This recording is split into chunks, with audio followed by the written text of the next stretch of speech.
Fake news.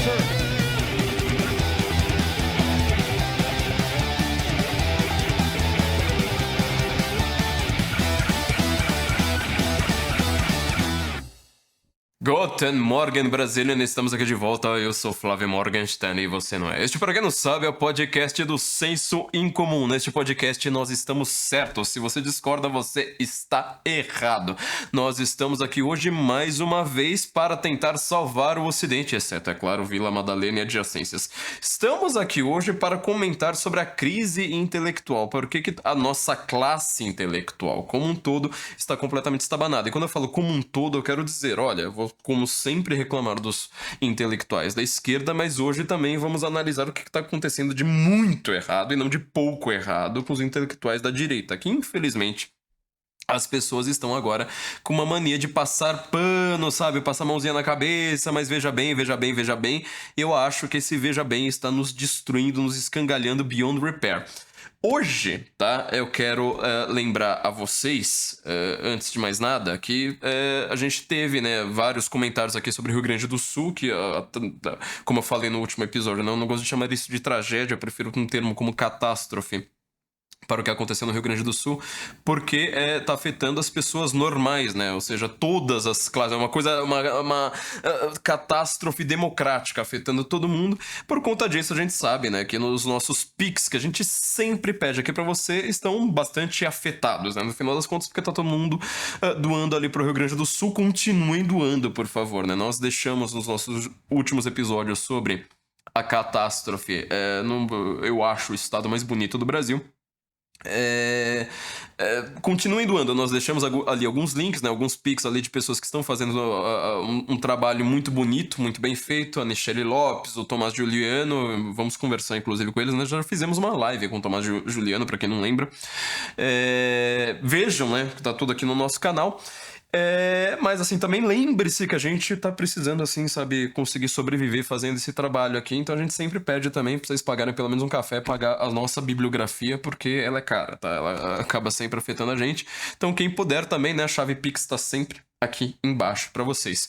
Um outro comentário que eu quero lembrar vocês, tá, nos mínimos detalhes, é o seguinte: quando eu falo o podcast do Senso em Comum, significa o seguinte: Senso em Comum é um site que a gente vai revitalizar.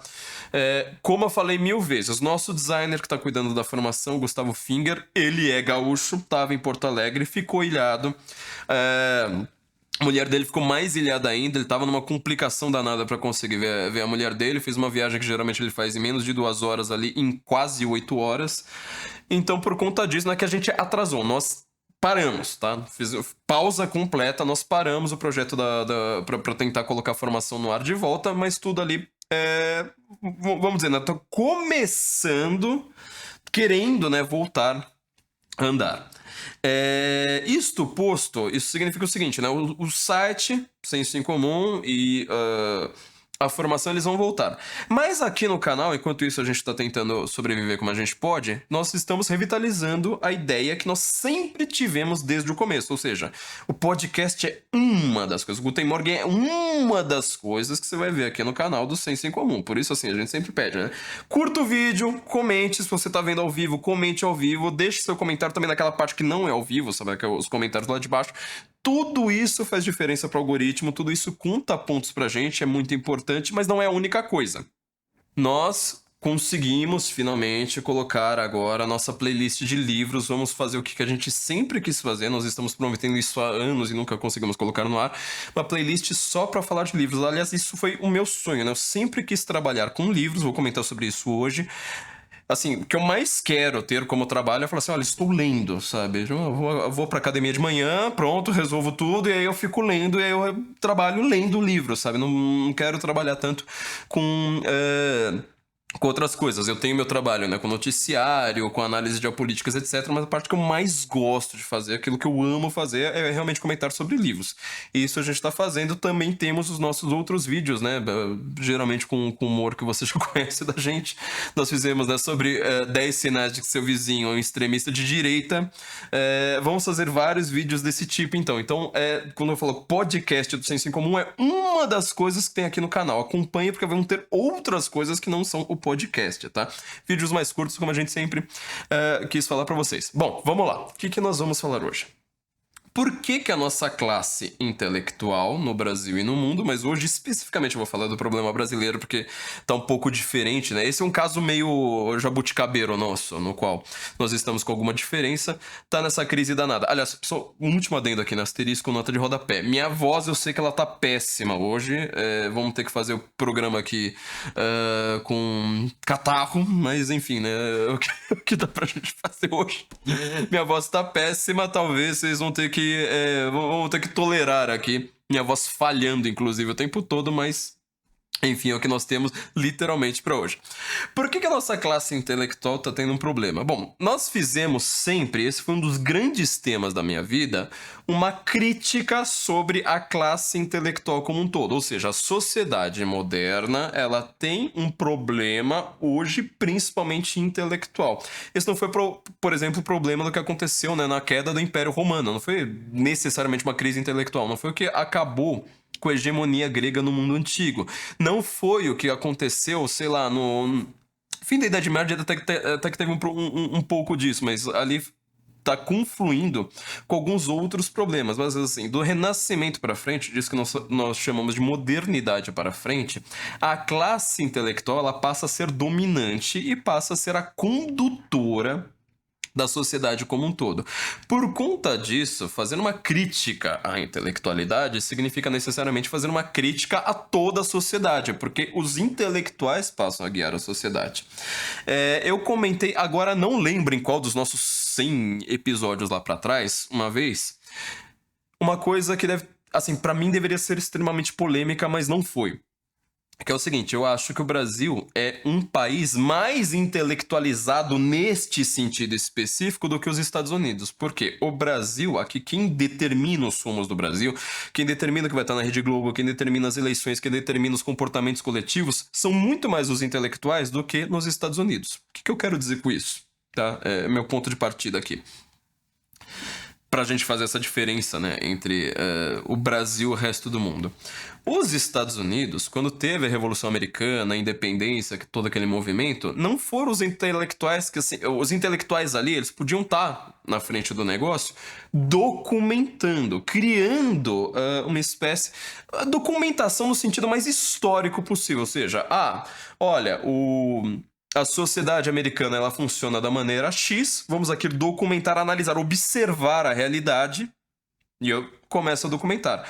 Obviamente que todo o processo de documentação histórico, ele automaticamente, necessariamente, sem escapatória, vai afetar a própria história. Eu não estou negando isso. Agora, o que se faz ali naquele movimento para criar os Estados Unidos como nós o conhecemos, na Revolução Americana e tudo mais, parte de um processo de documentação primeiro. Quer dizer, os Estados Unidos é um país muito histórico.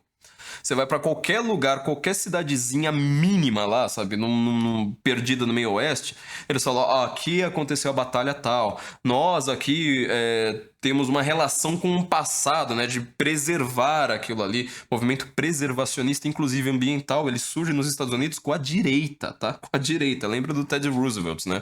Quando você fala em Teddy Bear, né, quando você vai chamar um ursinho de pelúcia em inglês de Teddy Bear, você tá fazendo uma referência ao Theodore Roosevelt, que era um caçador de ursos, ou seja, ele tá querendo caçar ursos ali porque ele quer manter aquela população de ursos. É uma coisa que ninguém no Brasil vai entender porque nós não temos um espírito de caçador. Eles estão querendo manter as estátuas, estão querendo manter inclusive as ruínas, às vezes, do que aconteceu em alguma batalha do passado, para ter aquela relação documental com o passado. Você repara como esses movimentos, tipo Black Lives Matter, todas essas tranqueiras que inventaram na sociedade woke atual, eles estão mirando a destruição desse patrimônio histórico, a destruição de estátuas. Fala assim, mas esse cara aqui era um escravocrata, esse cara aqui era um racista, esse cara era não sei mais o quê. Não tô negando isso aí. Só que eu vejo um problema histórico de você fazer uma cisão com o passado e falar assim, olha, vamos recriar a sociedade agora sem saber do que aconteceu. Seria mais ou menos como eu agora ir lá na Praça Duque de Caxias aqui em São Paulo, uma praça feia pra caramba, né? Eu falo assim, vou destruir a estátua do Duque de Caxias, chamar essa praça agora de, sei lá, Praça Marielle Franco, para você apagar a nossa relação com o passado, e aí a única pessoa que determina nosso comportamento futuro, o único cabedal imaginário que nós temos de referências históricas bem populares, para quem não leu um livro na vida, ser agora apenas uma identidade política recente. Você entendeu, então? Só com esse exemplo que eu tô dando... Aliás, eu destruiria uma coisa da estátua de Duque de Caxias, né? Sabe qual que é o... Ian, você sabe qual que é o grande problema da estátua de Duque de Caxias ali? Pô, a estátua de Duque de Caxias, tal como o cavalo caramelo, tá? Coloca Duque de Caxias em cima de um cavalo. Duque de Caxias era famoso por ter uma égua. Tinha uma parte daquela estátua específica que dava para ser... colocar uma égua trans ali, né? Aquela parte ali poderia ser historicamente... Vamos fazer um movimento agora para corrigir a estátua de Duque de Caxias. Na Praça Duque de Caxias, aqui, aqui em São Paulo. Não sei se a Janja gosta daquela estátua. Eu acho que ela... Melhor. Mas, enfim... O movimento de documentação histórica, os intelectuais, então, nos Estados Unidos, durante a Revolução Americana, eles estão documentando os comportamentos coletivos daquela sociedade. Nós somos uma sociedade agrária, etc. Ou seja, não está querendo mandar no que o agricultor, no que o pecuarista, no que a classe média, a classe baixa americana estão... devem fazer. Eles estão dizendo o que eles fazem. Entendeu? Uma diferença entre fazer e dever ser, entre ser e dever ser, que todo mundo que estuda direito deve conhecer muito bem. Inclusive, quem estuda literatura também deveria, porque isso é muito mais importante para nós do que para os operadores do direito. Mas, enfim. Este movimento americano de documentação histórica vai gerar a Revolução Americana falando assim, olha, nós queremos manter as nossas tradições. Isso aqui, olha... Presta bem atenção no que eu acabei de falar e ouça as palavras, assim, saboreie a sonoridade dela. Né? Uma revolução americana para manter as tradições. Olha como isso aí confunde. Quando você vai ver história das revoluções, eles vão lá colocam, né, Revolução Americana e Revolução Francesa, né, uma do lado da outra, né, depois tem até um livro que o Olavo de Carvalho ele reclama pra caramba, porque ele fala da Revolução Americana, Revolução Francesa e Revolução Russa, né, como revoluções. Eu falo assim, mas espera aí, uma não tem absolutamente nada a ver com a outra, né, a Revolução Americana foi justamente um movimento, uma guerra, toda a violência que aconteceu ali foi para você manter tudo como estava. Ou seja, vamos preservar as tradições.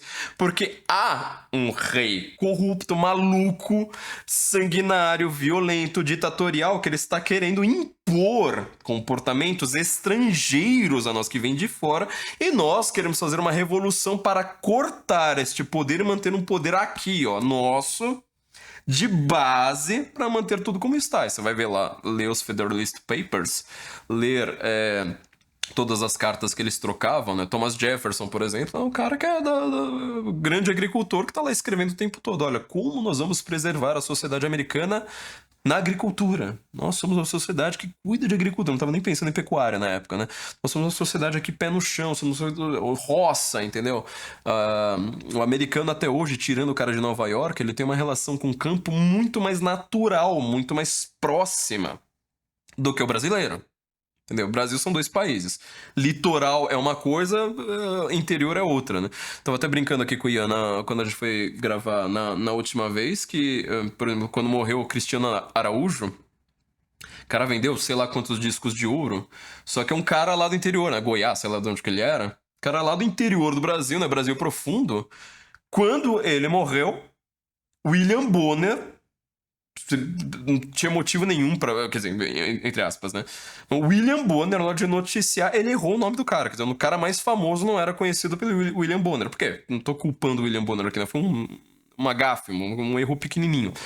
Mas, neste momento, você vê que tinha dois países. Quer dizer, o cara mais famoso no interior do Brasil não é famoso nessa frincha, né, litorânea das grandes cidades do Brasil. Ora, no Brasil é o contrário. A classe intelectual... ela é determinante. Então, ela não está querendo documentar. Você vai ver quais são os intelectuais que estão querendo documentar alguma coisa. Você vai ver, sei lá, o Câmara Cascudo, sabe? Em Natal, que ele tá lá pegando, o grande folclorista, pegando cada um dos aspectos do folclore mais popular, né? Mais folk mesmo, né? Mais povo. E documentando, falando assim, é assim, é assado, não sei mais o que. Isso é um folclorista. Quando você compara, por exemplo, com uma pessoa que eu acho que ela foi muito responsável pela destruição do Brasil, pela escangalhação do Brasil, que é um cara adorado pela classe intelectual brasileira, que é o Mário de Andrade, ele é o contrário. Ele tá querendo, entre aspas, documentar alguma coisa, mas com o fito objetivo, claro, ali o alvo dele é uma mudança social. Então ele começa a chamar São Paulo de Pauliceia, uma coisa que, pra quem não é paulistano, né, toda vez que você fala que alguém chama São Paulo de Pauliceia, você pode ter certeza que o cara não é paulista, porque principalmente não é paulistano, porque ninguém aqui em São Paulo chama essa porcaria dessa cidade de Pauliceia. Ele tá querendo, né, colocar, não, mas na verdade, ó, São Paulo é índio, Lê Macunaíma lá e começar a descrever um mundo fantasioso que não tem nada a ver com a nossa realidade, chamar isso de moderna, né, chamar isso de mais realista, vamos dizer assim, né? Você vê que a classe intelectual brasileira, só com este exemplo, é uma classe diferente. Ela não está documentando, falando assim, o hábito do paulistano é tal. O que acontece aqui em São Paulo é tal. A economia, ela funciona dessa forma. Não, é sempre um dever ser. Não é uma descrição do ser. Tá? Então, começa aí. Nosso problema fundamental é que nós, no Brasil, neste sentido específico, somos aparentemente mais, como dizer, né? Somos mais guiados por intelectuais do que o americano. O que tem de estranho nessa frase? Tem de estranho o seguinte, aqui vai ser o meu desenvolvimento. Quando nós usamos o termo intelectual, a sonoridade, né? A referência que nós temos deste termo é necessariamente positiva. Isso é um problema pra gente. O exemplo que eu sempre dou, né, já falei isso aqui no podcast também algumas vezes, é a palavra poeta. Quando você fala assim, este cara é um poeta, você já necessariamente presume que aquilo ali, ele seja um bom poeta. Você não quer dizer, esse cara aqui, ele escreve lá umas frasezinhas no banheiro, faz umas rimas completamente toscas, não vale nada aquela porcaria, e ele é um poeta. Não, você usa, assim, com... É uma decorrência aparentemente lógica, mas não é, né? Uma decorrência pelo menos sonora, retórica no nosso vocabulário, que a palavra poeta ela seja usada como algo positivo e grandioso, inclusive, né? Aquela pessoa uma visionária. Você já ouviu isso 1000 vezes na sua vida. Eu acho impossível falar isso sem você ter tido uma referência na sua própria vida, né? Quantas vezes você disse assim, o Chico Buarque não é um letrista, ele é um poeta. Ou seja, ele é um letrista tão bom, né? Supostamente tão bom que ele é um poeta. Eu lembro da comunidade Legião Urbana no Orkut, que ela colocava música e poesia. Quer dizer, música, se uma música é cantada, necessariamente ela vai ter uma coisa assim, sabe? Com forma poética, não seja rimada, mas assim, você nunca vai dizer, sabe, sei lá, que os Raimundos são música e poesia, que o Raimundo está fazendo poesia. É o mesmo formato, entendeu? Mas como você considera o Renato Russo um letrista bom para quem fuma bagulho e não entende nada de poesia, então você vai lá falar, mas o Renato Russo é um poeta, os Raimundos não, entendeu? Então, acontece com a palavra intelectual a mesma coisa. Nós consideramos isso algo por um acarretamento retórico e não lógico como necessariamente bom, né? Um grande intelectual. Quer dizer, o intelectual, só de você usar este termo, né? Descrever uma pessoa com este termo, dá a impressão que o cara já é um gênio. Dá a impressão que nós precisamos ouvi-lo. E aqui está o nosso grande problema para a gente desenvolver. Intelectual, tal como diz o Thomas Sowell no Intelectuais da Sociedade, é uma descrição de quem trabalha com ideias. Só isso, ou seja, existe o trabalhador braçal, existe o trabalhador das vendas, existe o trabalhador da burocracia e existe o trabalhador intelectual. O trabalhador intelectual, ele não precisa ser necessariamente uma pessoa correta. Ele não precisa ser necessariamente uma pessoa super inteligente. Ele não precisa ter nenhuma boa característica, sabe? Ser alguém admirável, invejável, nada disso. Ele é alguém que trabalha com ideias, ele trabalha com abstrações. E aqui a gente já vai ter um monte de problema em decorrência disso. Tem muitos livros, muitos e muitos e muitos que nós podemos citar. Eu quero tentar ser objetivo, porque se a gente começa a abrir o leque, tem muita coisa pra falar pra todo quanto é lado. Eu quero tentar direcionar isso aqui pra uma coisa única. Um dos problemas aqui que nós temos, já de cara, e aqui, aqui eu vou falar do Brasil e ignorar esse comparativo, né? Eu só estou fazendo essa cisão para mostrar, né, a diferença do que foi nos Estados Unidos. Quer dizer, o intelectual brasileiro, ele além de ser um grande preconizador e de querer guiar constantemente a sociedade antes mesmo de catalogá-la, identificá-la, documentá-la, entendê-la, compreendê-la, sabe, observar as suas relações, a sua articulação por si. Não, ele tá sempre vindo de cima para baixo falando, eu sou de uma classe específica, privilegiada, inclusive economicamente, a gente já vai comentar sobre isso, e portanto, eu devo ser constantemente admirado, respeitado, nunca ser questionado. Isso a gente tá vendo muito no Instagram, né? Sempre render luas, quer dizer, eu vou lá, peço um café, né? Mas peraí, nossa, olha como este intelectual pede um café, né? Como ele fala rebuscado, como ele é superior a tudo. Este comportamento, esses trejeitos dessa classe intelectual já são um problema. Segundo problema, eu ainda nem tô entrando necessariamente no problema econômico, é o seguinte: como que você trabalha com ideias e é recompensado por isto? Tá? Aqui você vai ter um problema, vamos dizer, no mínimo insolúvel.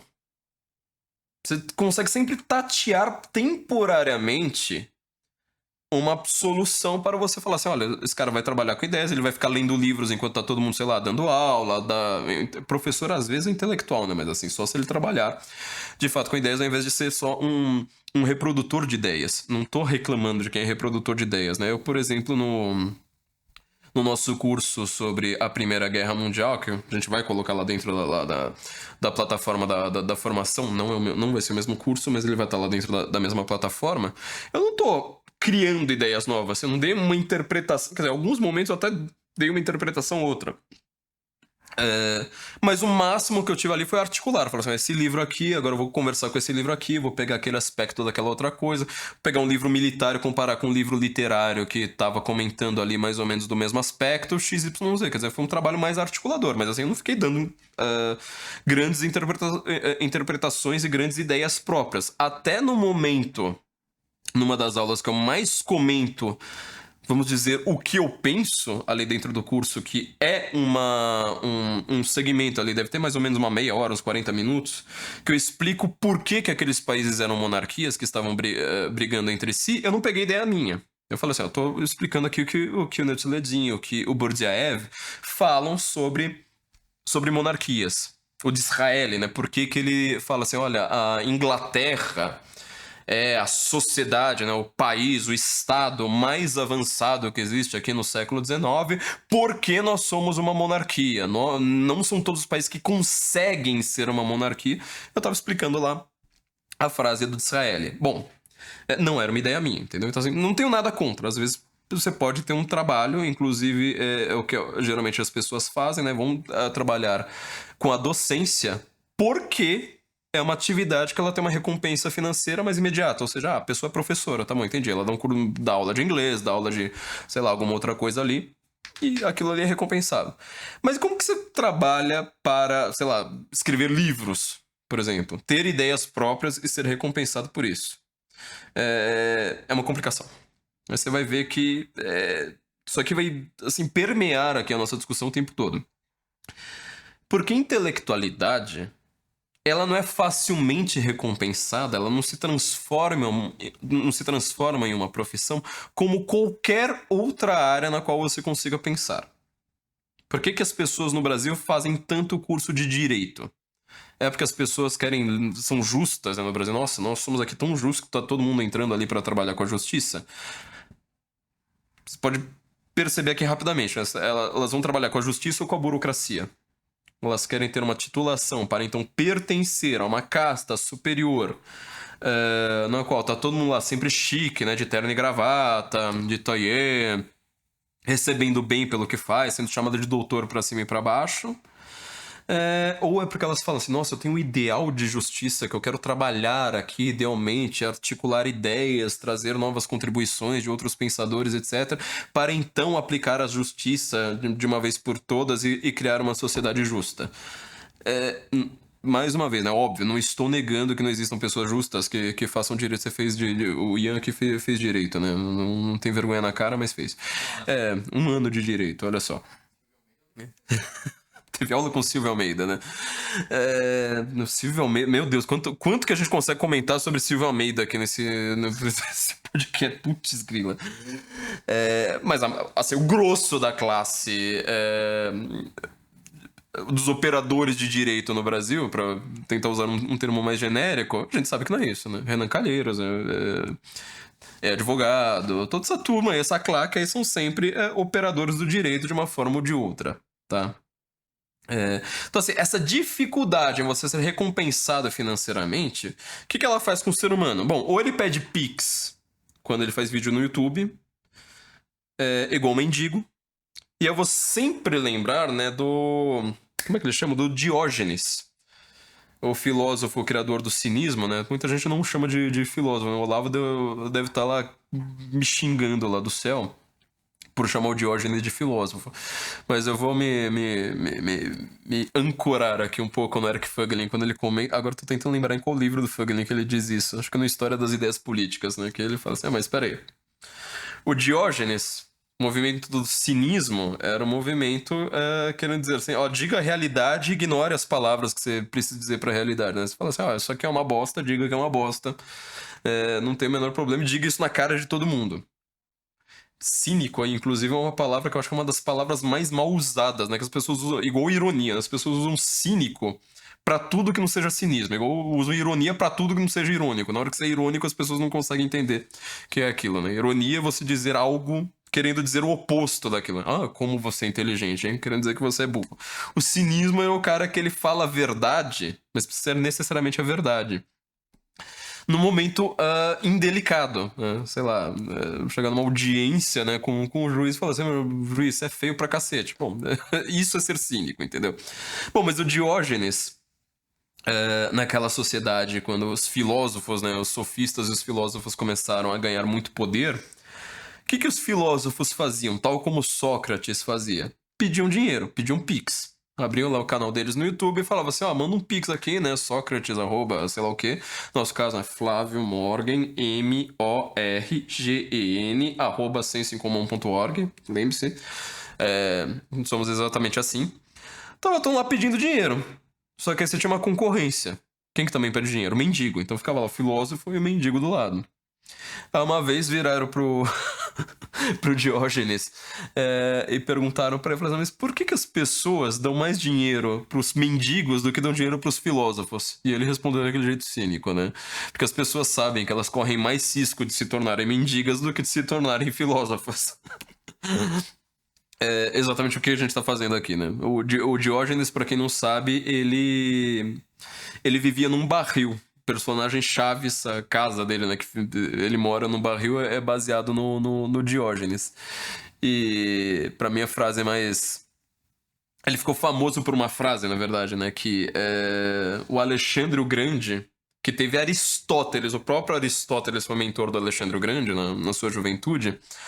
Quando Alexandre já tinha conquistado o mundo inteiro, né? Conhecido naquela época, só não conquistou basicamente a Índia, né? Quando viu os elefantes ali, só observou a China de longe, falou assim, eu tô aqui, que seria hoje o Afeganistão, falou assim, tá de bom tamanho, falou, tô voltando. Tinha conquistado praticamente o mundo inteiro. Tinha uma coisa que ele não conseguia conquistar. O coração do Diógenes, que o Diógenes não tratava ele como grande coisa. Aí diz que o Alexandre... Não dá pra saber se essa história é tão verídica assim, né? Diz que o Alexandre chegou na frente do barril do Diógenes. Aquela cena, né, que você consegue imaginar no filme, né? O cara chegando assim, todo grandalhão, né? Sol atrás dele lá e tal. Chega lá no barril do Diógenes e fala assim, me diga o que você quer que eu te darei. O Diógenes fala, sai da frente do meu sol. Tô na hora de tomar sol, aparece o Alexandre o Grande aqui e atrapalha meu banho de sol, meu. Vai se ferrar, sai da minha frente, que você tá cobrindo o sol. Isso, então, é um modelo, vamos dizer, de monetização que tem suas dificuldades. E eu não tô rico, entendeu? Eu tô precisando pagar o estúdio aqui, sabe lá Deus como. Então, assim, é um modelo difícil. E no Brasil, a gente teve, por muito tempo, a classe intelectual, que ela era dominada pela esquerda de N formas, com esta dificuldade. Ou seja, como que eles conseguiam ter dinheiro para serem intelectuais? Principalmente, e aqui vai ser o meu desenvolvimento, com as características típicas de uma classe intelectual. A gente sabe, historicamente, que eles se aboletaram dentro da burocracia acadêmica. E aqui eu quero usar o termo burocracia de uma maneira, assim, a pior possível. Se você conseguir pensar no termo burocrático de uma maneira ruim, piore, é exatamente isso que aconteceu. Eles dominam a burocracia acadêmica no sentido mais labiríntico da coisa. Quem já tentou enfrentar uma faculdade de extremo humanas no Brasil sabe disso. Ou seja, é o departamento, que aí tem a delegação, que aí tem as assembleias, que aí tem, sabe, uma divisão lá do concurso para o cargo do bababá. Meu, é um inferno entender aquele negócio. Eu passei anos e anos na USP sem entender. Eu saí de lá assim na hora que eu falei, tá bom, ó, preciso fazer umas optativas aí, tchau, beleza. É muito difícil. Então, assim, tem pessoas que têm talento para aquilo. Só que note, elas estão trabalhando com ideias, mas estão já flertando não, elas estão ultrapassando as raias do limite que separa a intelectualidade da burocracia. Boa parte desses professores que são muito respeitados, que eles têm nome reconhecido, não sei quantas publicações em revistas científicas, aquela papagaiada toda, eles são dominadores da burocracia e não são necessariamente aqueles que têm uma intelectualidade mais, vamos dizer, objetivamente respeitável, tá? Porque é um domínio da burocracia.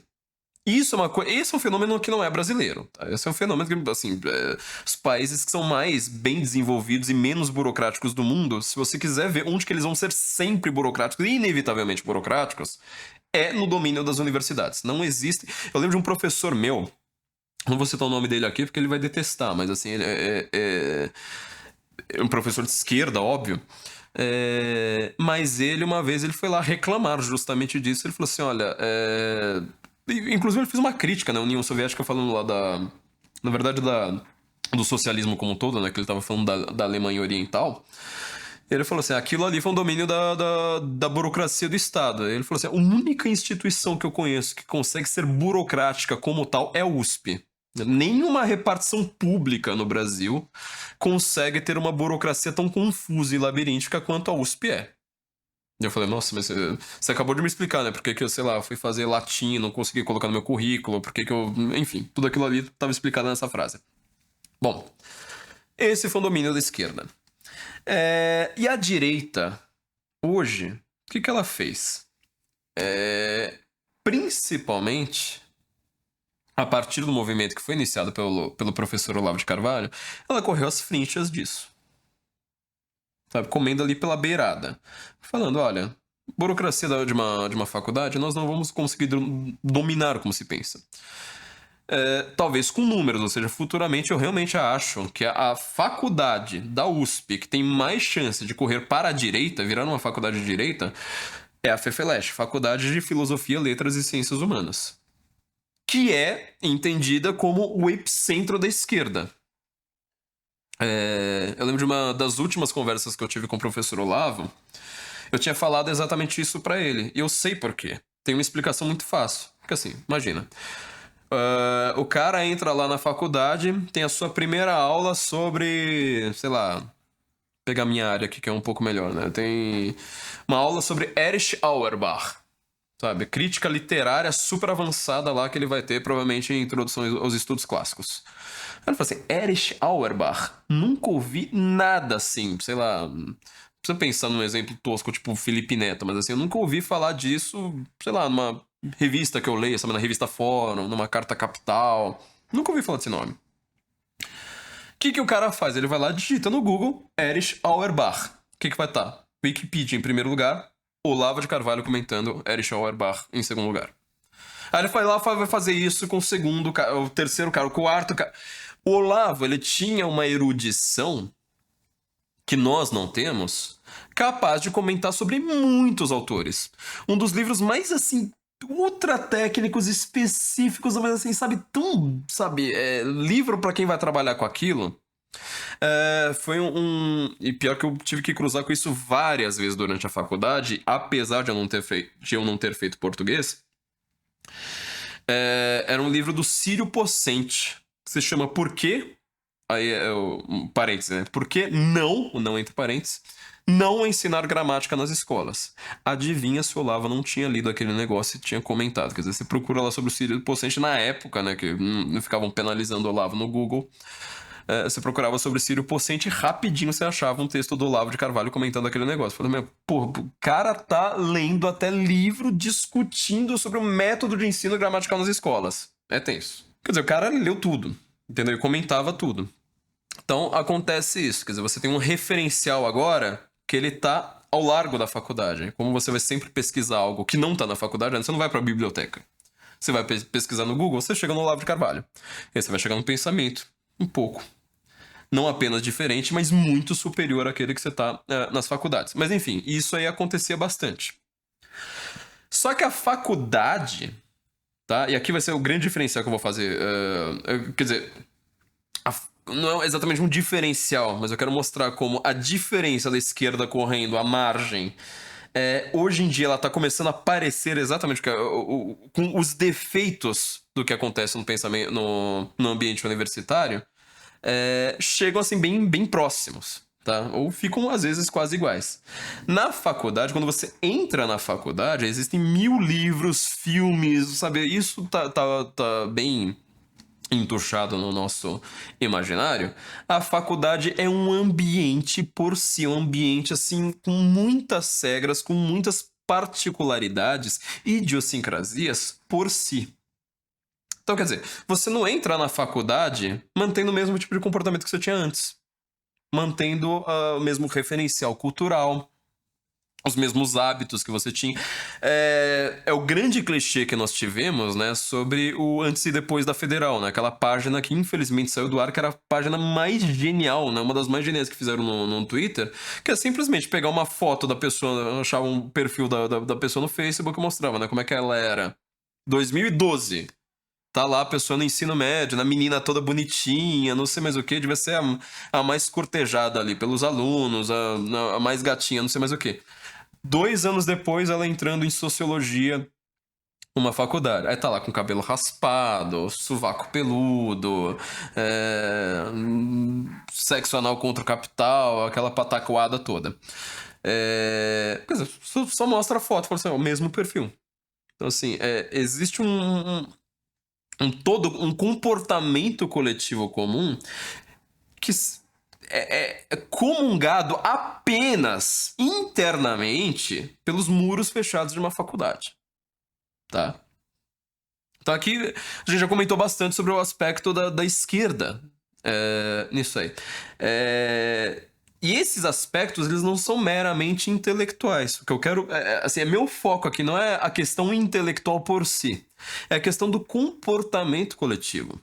Eu lembro quando eu entrei na faculdade, que assim, eu tenho uma personalidade muito forte, não sei se vocês já repararam, né? Quer dizer, eu consigo entrar num ambiente completamente hostil ao meu, sem conseguir ser grandemente influenciado. Sou, obviamente, um pouco, mas assim, não consigo ser grandemente influenciado. Ó, eu fiz teatro, fiz letras, fiz psicologia e saí hétero.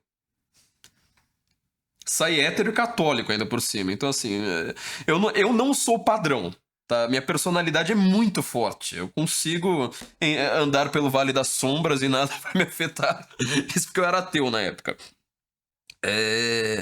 Mas eu não sou padrão. Não dá pra você me usar como paradigma para nada. Só que assim, você sabe que o aluno de 18 anos vai entrar na faculdade, ele pode ser, sei lá, metaleiro, sei lá, gostar de futebol e, sei lá, coloca mais uma característica qualquer. Ele, em 2 anos, vai estar ouvindo Chico Buarque, vai estar fumando bagulho, vai falar que futebol é alienação da sociedade, não sei o quê. Todo esse clichê. Porque é um comportamento típico ali internamente. Os professores, e aqui eu falo muito a sério, Não é piada, tá? Dá a impressão que é piada, mas não é. Por que que todos os professores de humanas, você bate o olho no cara na rua e fala assim, este cara é professor de, sei lá, de geografia. Porque aquele jeito destrambelhado, né? Usar roupa velha, aquele cabelo todo desgrenhado e tal. Mais desgrenhado que o meu, geralmente, né?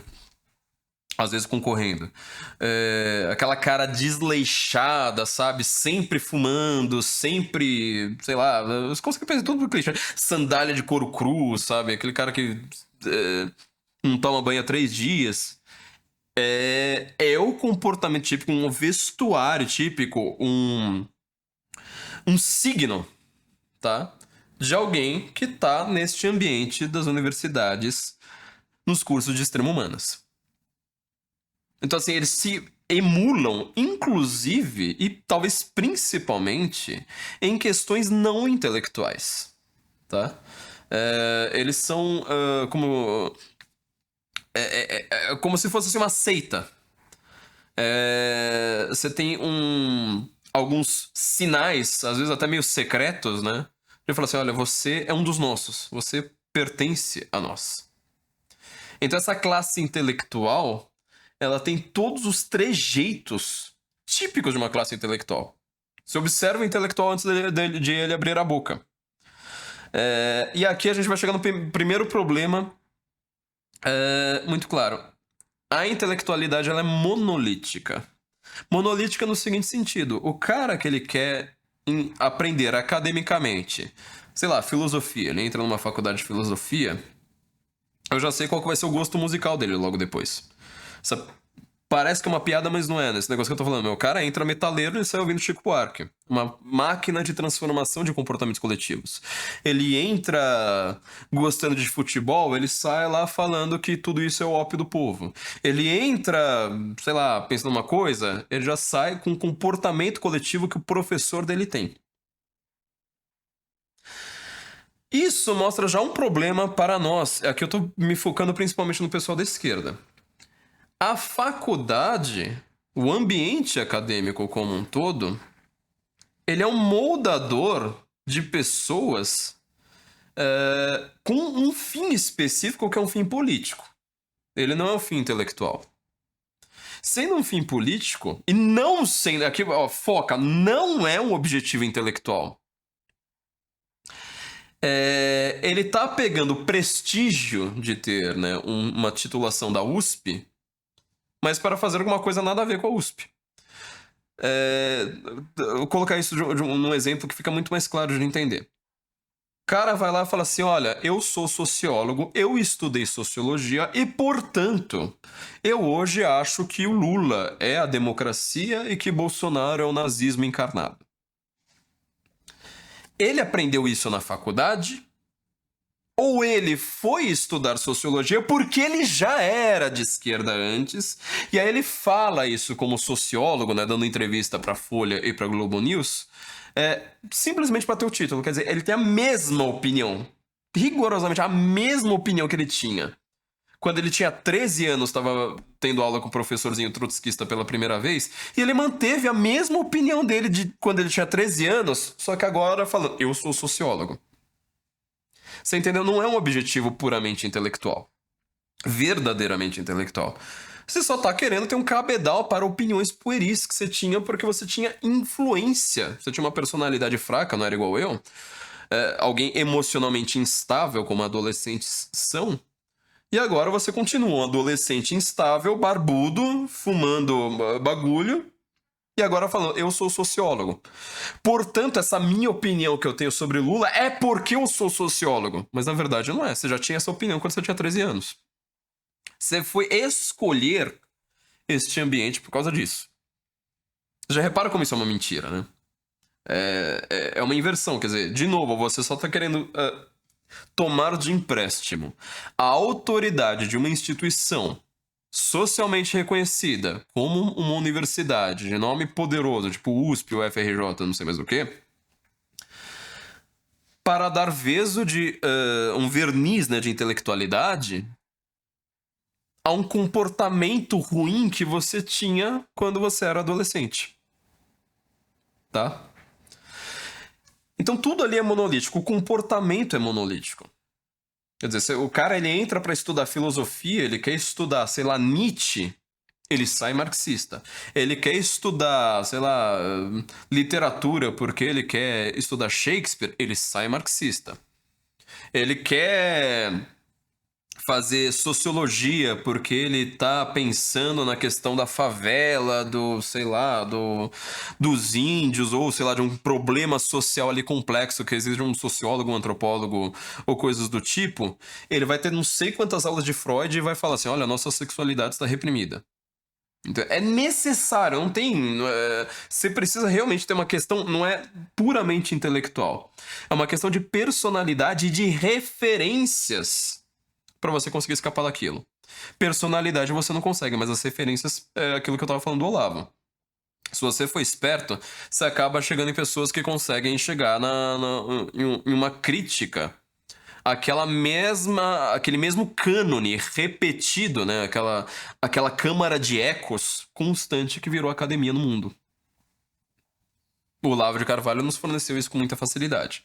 Só que aí você vai ter que enfrentar o Google, você vai ter que ter um pouco de sorte, entendeu? Porque o cara que tem 18 anos, ele não vai perceber isso. Você pode reparar, né? Como sempre a crítica que os acadêmicos fazem ao Olavo é ele não tem diploma. Nunca é, ele está errado.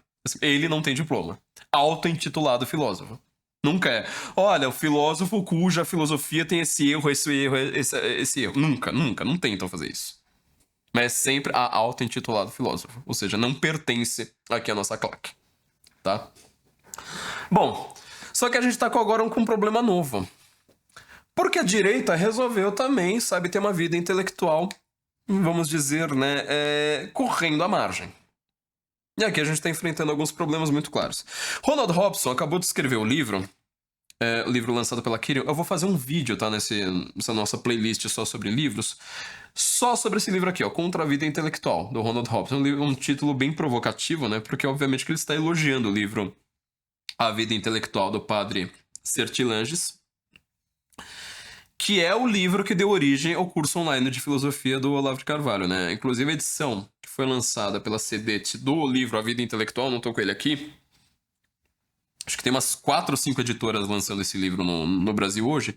A edição que eu mais recomendo é a edição da CEDET. Eu não lembro se é da Kirill, né? Do selo da Kirill, da CEDET, que é um de capa preta. Tem prefácio do Roberto Mallet, tem o prefácio do Olavo de Carvalho, e tá com aliás, a tradução do Roberto Mallet, o prefácio tradução do Roberto Mallet, prefácio do Olavo de Carvalho, e a tradução tá a melhor, tá? Porque tem uma editora, inclusive uma editora que eu gosto de muitos livros dele, né? Que foi a edição mais famosa do Vida Intelectual, tá muito cheio de erros na tradução. A tradução tá bem, assim, deficitária. Aquele da Kirill tá bem melhor. O Ronald Robson lançou esse livro aqui, Contra a Vida Intelectual, porque agora a direita resolveu inventar de falar assim, não, mas eu tenho a vida intelectual agora, que ela não é a vida intelectual acadêmica. E aí começou essa farra de fazer cursinho vendidos pelo Instagram. O que a gente tem de grande problema aqui, né? Como eu falei, eu vou falar sobre esse livro que ele tá lá criticando esses nomezinhos famosinhos, né, de Instagram. Esse pessoal que vai lá falando, vou te ensinar a ser maduro, vou te ensinar, na verdade, a ter uma família. Olha, a verdade aqui agora tá em ter não sei quantos filhos e bababá, aquela conversa mole pra boi dormir que a gente já conhece muito bem. Que, assim, quando o cara tá certo é porque ele tá falando uma obviedade. Não porque ele tá falando algo profundo, mas justamente porque ele tá falando alguma coisa óbvia. E aí, quando você vai ver o desenvolvimento de pensamento de qualquer um desses. Assim, vou usar que é uma palavra bem feia, tá? Mas de qualquer um desses trambiqueiros, aí você vai ver que todos eles são uma tragédia. Tragédia não porque eles não são homens grandes, né? Igual eu tinha falado no nosso último episódio. Mas assim, eles são farsantes. São vendilhões do templo, tá? Mas isso eu vou fazer num episódio só sobre esse livro. Qual que é o que eu quero desenvolver aqui, né? Como um grande problema desses intelectuais. Como eu falei, dentro da academia, todo mundo é um pensamento monolítico. Você reparou que essa turma agora querendo fazer uma espécie de intelectualidade da direita, sabe? Como se fosse assim um novo Olavo de Carvalho. Eles estão com o mesmo modelo monolítico. E o modelo monolítico Mais uma vez, que ele não é intelectual. Quer dizer, não tô falando necessariamente que todos eles bebam da mesma fonte. Bom, eu quero que todo mundo beba da fonte do Olavo, do Shakespeare, de Dostoiévski, de Cervantes. Eu quero essa coisa monolítica. Ou seja, vamos beber ali de uma fonte tradicional. Inclusive dos comentadores modernos, que vários deles são maravilhosos. Eu quero que as pessoas leiam, sei lá, Malcolm Ogerd.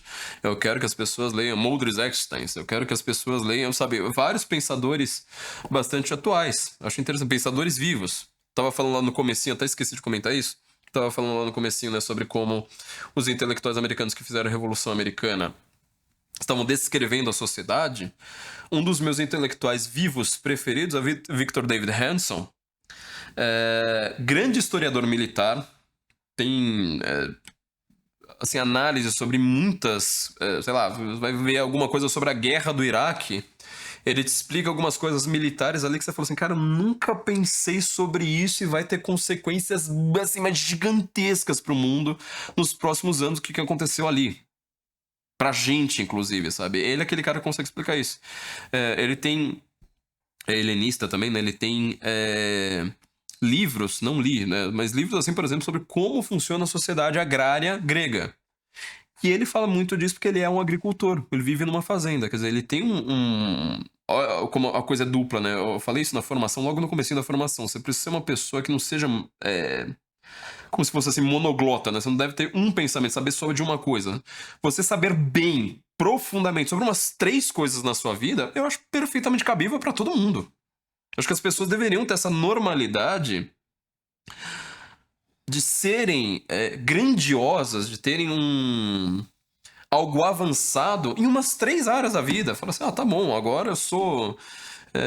entendo muito bem de medicina, entendo muito bem de, sei lá, história, e também entendo muito bem de, sei lá, pensa uma coisa mais lazer, né, de música. Acho que dá pra você ter um desenvolvimento avançado em 3 áreas, pelo menos ali. Facinho. Victor David, ele consegue isso, né, em literatura, em história militar e agricultura. Quer dizer, o intelectual que é agrônomo, tá? Que planta também. E isso é uma coisa que eu admiro bastante, tá? Só que aí que você vê, fechando parênteses, né, do que eu iria falar lá no começo, quer dizer, até hoje em dia os grandes intelectuais americanos, pra mim, eles também são grandes descritores de uma realidade olhando pros Estados Unidos, né, grassroots, né? Eu acho legal porque eu não consigo traduzir isso. O trocadilho seria, né, aquilo que vem de baixo, que seria, né, a grama, mas também significa aquele movimento que ele não tem um líder, né? Ele cresce pela própria expansão horizontal, sem lideranças, tal como a grama, né? Não tem nenhum líder. Só que eu quero falar justamente de grama, né? Não é esse trocadilho que eu quero fazer, né? Uma coisa mais natural. Bom, fecha parênteses. A intelectualidade da direita, essa intelectualidade de Instagram, vendendo cursos, vendendo... agora, na verdade, eu cheguei na faculdade, me formei, tô depressivo, sei lá, minha vida tá em desordem financeira, achei que seria considerado um grande, sei lá, ser reconhecido na rua como alguém grandioso na minha área, no final das contas eu, sabe, tô com casamento todo escangalhado, aquela coisa toda. O que eu vou fazer com todas essas angústias? Aí aparece sempre um vendilhão, um guru novo, um líder de seita falando, olha, mas é que você ainda não tem maturidade, é que você ainda não tem a verdadeira vida intelectual que eu vou te vender agora se você der seu e-mail, porque você precisa estar preparado agora para os novos desafios que você só vai conseguir enfrentá-los se você me der o seu e-mail para um curso que vai ser lançado agora com apenas 1.000 vagas e que custa 10 mil reais. Divido aqui em 10 vezes, olha, promoção de lançamento. Para você descobrir, por exemplo, né, a última moda foi o que é a família.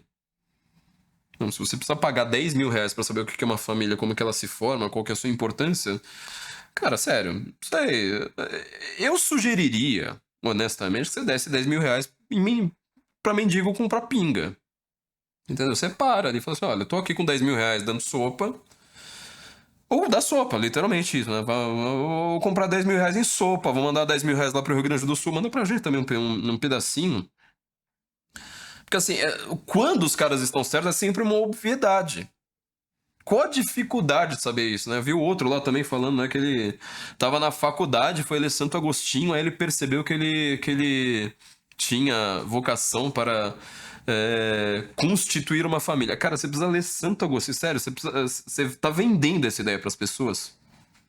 Você foi descobrir, né, o desejo sexual lendo Santo Agostinho. É isso. E tem gente consumindo isso, tá? Só que você repara, todo este ambiente da intelectualidade de Instagram, da pseudo-intelectualidade, né? Mas assim, eu quero. Eu nem ligo pro termo pseudo-intelectual pelo que eu falei ali no começo, né? Pra mim, intelectual não é necessariamente uma pessoa inteligente. Mas dessas pessoas que estão vendendo, se financiando, se monetizando de uma maneira mais. Sem depender ali da burocracia acadêmica, eles também são monolíticos. Eles também têm todos os trejeitos, os comportamentos coletivos toscos. É sempre assim, aquela live com o cara gritando, os outros lá que inventaram, todo mundo fazendo live fumando. Lembra da época que tava todo mundo fazendo isso? Não tinha uma live que você não via que o cara tá lá, assim, né? Tipo, a primeira coisa que ele faz na live, acende o cigarro, acende o charuto lá dentro da casa, aí dá a baforada, né? Agora que estamos todos aqui, sempre imitando, sabe, o trejeito do Olavo. Não imitava a profundidade, não imitava a leitura. Mas isso é uma tentativa nova de ser monolítico. Ele falou assim, tá vendo? Segurando cigarro, eu não tenho aqui, né? Mas assim, segurando aquele cigarro assim, que você, em vez de segurar assim, né? Igual, tipo, você nem percebe. É assim, ó. É pra mostrar pra tela. Você vai, ó, tô fumando, ó, eu fumo,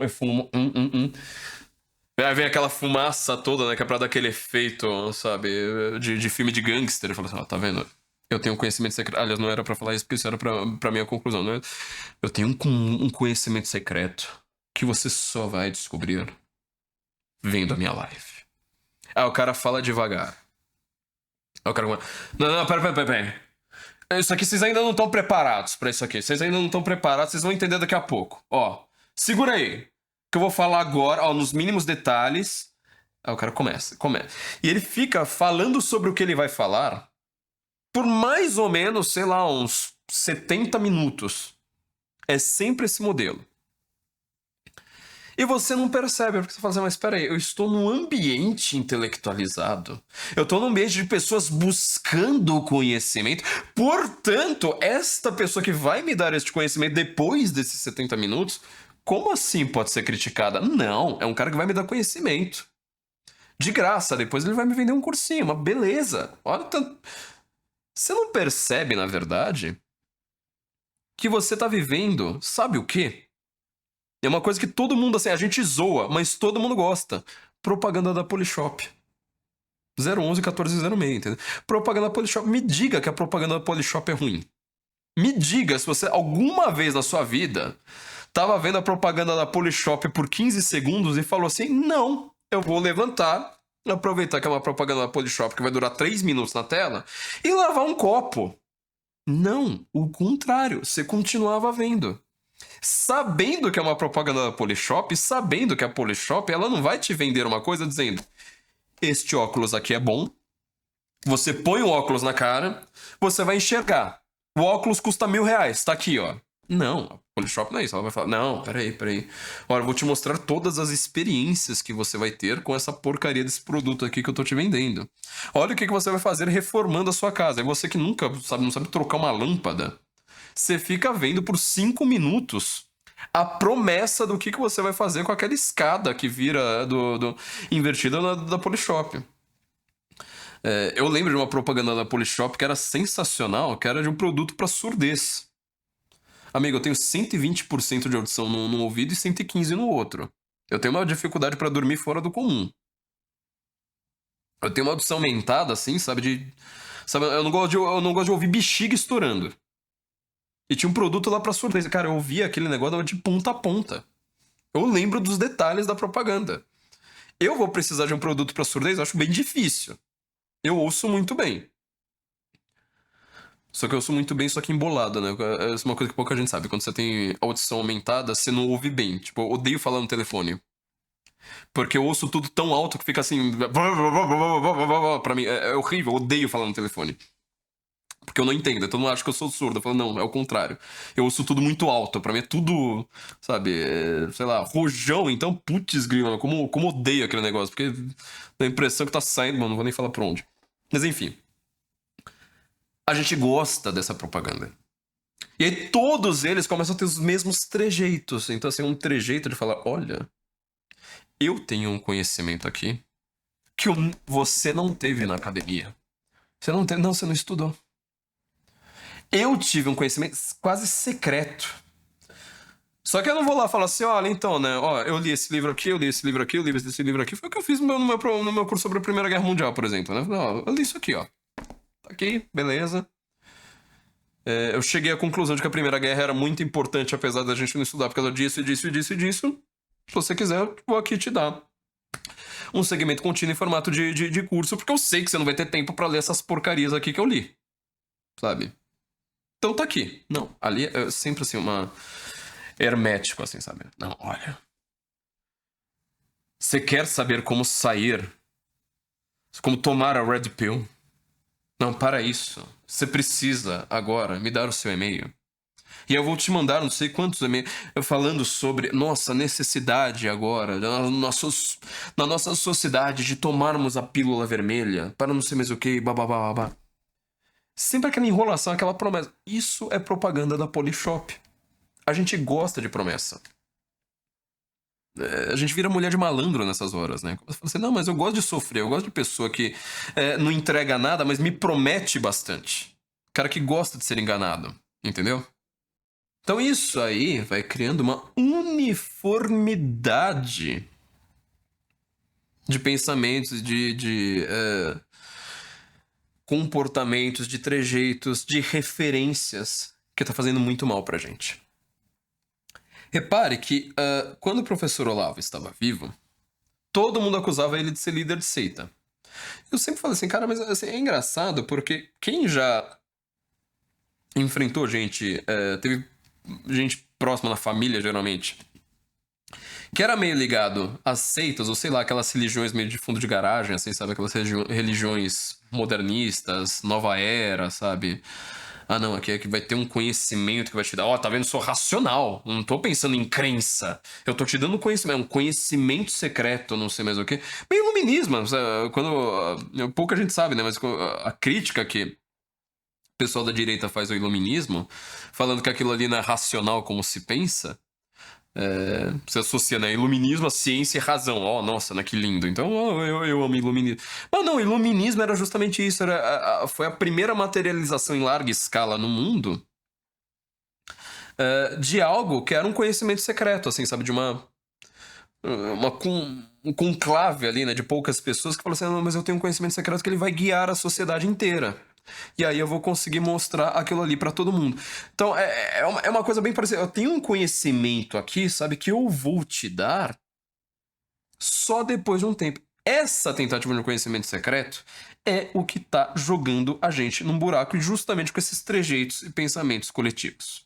Então, essa turma toda vendendo curso aí pela internet, eles querem também fazer parte, né, de uma claque, de uma cabala das pessoas que têm um conhecimento secreto que só eles vão poder te dar. Isso é uma coisa assim brega, que a gente sempre tira sarro, mas tem consequências bastante graves, tá? Uma dessas consequências é que eu vou entrar no conteúdo, acho que vai ser a única coisa que eu quero entrar no conteúdo dessa galera toda, é o seguinte. Como você sempre vai ter um problema ao entrar, né, numa faculdade, ao fazer um curso, um determinado curso, e ver que a sua vida pessoal não tá conforme você esperava, porque há todo um glamour, né, dessa vida intelectual, vida de quem tem ensino superior, e aquilo ali não tá se adequando, quer dizer, você continua com problemas, continua com boleto, continua sem dinheiro, não te ensinam nada sobre como viver, tá? Tem bastante a ver, a única parte dessa galera aí que tem alguma coisa, vamos dizer, um conteúdo ali, que tem pelo menos uma referência correta, apesar deles nem sempre darem tudo isso com o cabedal correto, é que quando você tinha um curso universitário, né, um curso superior, como isso aí foi chamado, a ideia era você ter um conhecimento já bastante avançado de retórica, de como ter um pensamento, sabe? Aprender a como pensar. Isso na universidade clássica, tá? Só que a gente sabe que as universidades decaíram muito já lá na modernidade, ou seja, quando fundam Harvard, por exemplo, né? Harvard que já tem já seus 3 séculos, você tinha que aprender hebraico, você tinha que aprender caldeu, você tinha que aprender grego, sabe? Fazer debates, tem filmes, né, sobre isso, sobre mostrando como são os debates, né, em Harvard, que é, assim, coisa bem de advogado, né? O cara vai lá, te dá uma causa pra você defender, você tinha que defender aquilo ali em grego. E aí depois o cara vai lá, depois de você defender muito bem aquela causa, fala assim, tá bom, agora eu defendo a causa contrária. Você vai lá, tem que fazer... Isso aí já é universidade decadente, tá? E o apelo que se fez, o Ronald Robson, ele comenta en passant sobre isso nesse livro Contra a Vida Intelectual, comenta muito en passant, mas muito do que foi feito então foram com as corporações de ofício no começo da passagem da Idade Média para o Renascimento. Aliás, ao contrário, né? As corporações de ofício começam a te dar um ofício, ou seja, você vai virar arquiteto, você vai virar... São profissões, às vezes, muito, muito bem reconhecidas, né? Que elas não estavam na universidade, na qual você não vai ter esse tipo de conhecimento. Você não vai estudar retórica, entendeu? Isso aí era alguma coisa só da universidade. Você repara como isso aí inverteu hoje. Hoje em dia, a universidade, ela não te ensina a pensar, ela te dá um pensamento pronto, muito avançado, muito burocrático, muito detalhista, hoje em dia hiper especialista, mas ela não te ensina a pensar. Você não vai aprender como... Você não vai aprender lógica, você não vai aprender como ter um cabedal aqui de informações, de opiniões diversas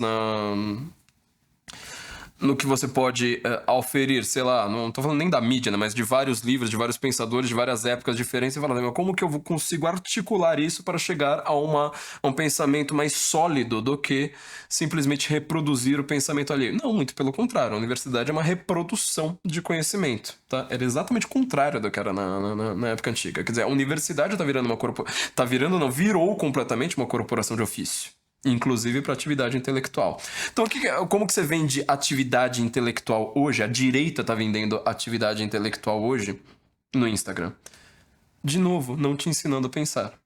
Te dando um corpo de conhecimentos fixo, rígido.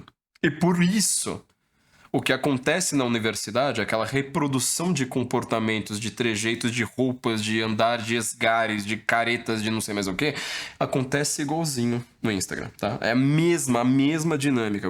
Você precisa pertencer a uma claque. Isso tá virando uma seita, tá? Tá virando uma seita muito clara. E aí, o tipo de conhecimento que eles dão é sempre necessariamente sem ter, vamos dizer, um detalhamento sobre aquilo, é a ideia de que você vai ter agora finalmente a sua vida. Eu vou te entregar os recursos necessários para você ter uma vida adequada. Algum deles tá ensinando artes liberais, tá ensinando o conhecimento, sabe, lógica, retórica, como pensar melhor. Nenhum não, né? Tem algumas pessoas que fazem isso aí muito bem. O Olavo de Carvalho fez isso muito bem no COF. Eu gosto muito do Instituto Hugo de São Vitor, recomendo para todo mundo, eu estou recomendando aqui a concorrência, recomendo muito os cursos de artes liberais do Instituto de Hugo de São Vitor, que são exatamente isso, como você falar melhor, como você pensar melhor, como você ter estudos mais adequados. Quando eu comecei a formação Senso em Comum, a primeira coisa, lá no comecinho, lá, que foram as lives públicas, eu vou colocá-las no ar logo, eu tava ensinando como, pra mim, não é o que, é o como você consegue ter tempo para estudar no mundo moderno hoje, no mundo maluco que a gente tem hoje, sabe, como você dominar seu telefone, sabe, ao invés de ser por ele dominado. Isso pra mim é importante, tá? Só que essa galera, não, eles vendem a si próprios. Tá? Os seus próprios... você vai ter uma vida perfeita como a minha. Vai lá, mostra como a pessoa é perfeita, como a pessoa é rica, como a pessoa é um excelente marido, como a pessoa... sei lá, né? É completamente invejável. Isso o Ronald Robson também comenta, né? Quer dizer, tem uma diferença. Você não tem mais diferença hoje entre a pessoa e o conhecimento da pessoa. Você repara como isso é completamente contrário do Olavo de Carvalho. O Olavo de Carvalho fala assim, minha vida não é uma zona. Minha vida foi uma maluquice, sabe? Entrei em Tarica, não recomendo isso pra ninguém, sabe? Teve 2 divórcios, fala como aquilo ali foi uma coisa atrás. Ele tá vendendo o conhecimento dele. As pessoas falando que isso aí era uma seita. Hoje não, você tá vendendo aquilo ali como uma seita fechada. Olha, você precisa ser igual eu, fumar charuto igual eu, falar xingando o público igual eu. Então, assim, então agora eu sou o novo santinho da parada. Olha como eu sou. A vida verdadeira não é acadêmica, você vai aprender aqui comigo a história dos santos, a história do não sei mais o quê. Só que sempre focada na própria pessoa. Qual que é o grande problema disso aí? O problema é o seguinte, a classe intelectual, como eu estava falando ali logo no começo, ela é uma classe privilegiada. Pelo menos em algum nível ela sempre vai ser uma classe privilegiada. No caso brasileiro, pior ainda, porque nós somos um país que é governado pelos intelectuais. Nós somos determinados até hoje pela semana de 22, nós somos determinados até hoje pelo o judiciário. Por que o judiciário do Brasil é tão poderoso? Porque nós somos um país burocrático, ao contrário dos Estados Unidos. Então, quer dizer, você ser operador do direito em algum nível significa que você já está pertencendo a uma casta superior da sociedade. Necessariamente. É difícil você pensar no advogado pobre, entendeu? Pobre, assim, no sentido pobre mesmo. Quer dizer, ele vai ser classe média, no mínimo. Ele tem um cabedal para estar pertencendo, né? Entrar num fórum e conversar, né? Fazer parte, entender os meandros daquilo ali, tá? Só que por conta disso, justamente por conta desse privilégio, a classe intelectual ela é muitas vezes alienada. A alienada, aqui eu estou usando um termo que para mim é muito caro, num sentido completamente diferente do marxista. Uma das minhas maiores raivas do Marx foi ter se aproveitado tanto dessa palavra alienação, né? A alienação para o Marx, né, o que se chama de alienação da mercadoria, não é você ver um Porsche na rua e ficar com vontade de ter aquele Porsche, né? Isso aí seria simplesmente a inveja, que também tá dentro da obra do Marx. Leia o texto Dialética da Inveja do Olavo, foi um dos textos que me apresentou o grande pensador José Ortega y Gasset, mostrando ali, acho que ele é muito melhor que o Huerta de Soto nessa, né? Mostrando como o pensamento esquerdista, no sentido econômico, ele é uma dialética de privilegiar a inveja e tratar a inveja como uma coisa quase positiva, ou seja, precisamos cuidar da sua inveja, e se você está tendo inveja é porque tem uma injustiça. Não é, você está simplesmente sendo invejoso. Nada além disso. Mas a alienação da mercadoria para o Marx significa o seguinte: você entra numa fábrica, é um operador de uma máquina ou de um ofício repetitivo, sem que você perceba, aí é a alienação para o Marx, sem que você perceba o que você mesmo está fazendo. Ou seja, você vai para a fábrica, produz, sei lá, um lápis, não sabe que você está produzindo aquele lápis, não sabe que você está reproduzindo os tecelões, né? Pensa, né, na Revolução Industrial ali, né? As roupas novas, os tecidos novos que está produzindo, depois você vai ter que comprar aquilo que você mesmo produziu. Você está completamente alienado, né, para o Marx, do processo de que você, na verdade, é o produtor.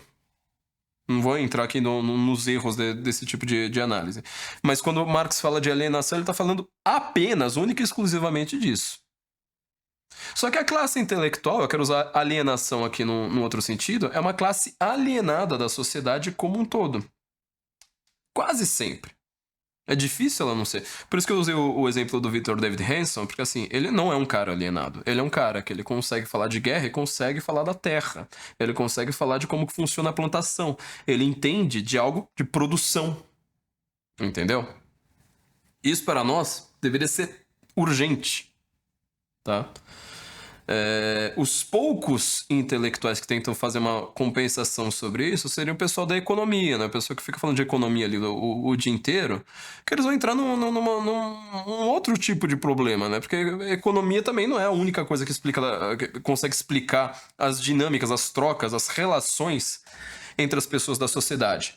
Mas qual que é a principal alienação, então, que essa classe intelectual hoje, dentro da direita, está Eles não só são vítimas, eles estão alargando, eles são agora algozes disso aí, eles estão aumentando essa alienação.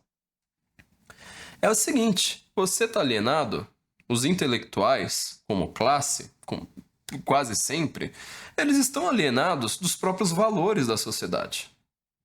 Porque a universidade, a vida intelectual em si, seja ela dentro da universidade, dentro de, sei lá, escrevendo livros, etc., ela é ela é um ofício que não tem a ver, por exemplo, com a tia servindo café. A preocupação de um intelectual não é a mesma preocupação da tia servindo café. Quando eu falei lá sobre a crise da nossa cultura, no podcast que se chama Crise da Nossa Cultura, eu estava apontando justamente para isso. Isso aqui é quase um desenvolvimento daquele podcast. Porque a intelectualidade de esquerda, essa cultura criada pela esquerda, é uma cultura de gente rica falando que defende os pobres o tempo todo. Em compensação, os pobres, eles não têm nada a ver com essa cultura produzida pelos ricos dizendo que estão protegendo os pobres. E eles têm valores grassroots, eles têm valores daqui de baixo. Que nada tem a ver com, sei lá, revolução sexual. Que nada tem a ver com, sei lá, música que toca na novela da Globo. Não tem. Eu falei que a cultura tá em X, né? O pobre apontando para um lado e o rico falando que tá apontando para o pobre.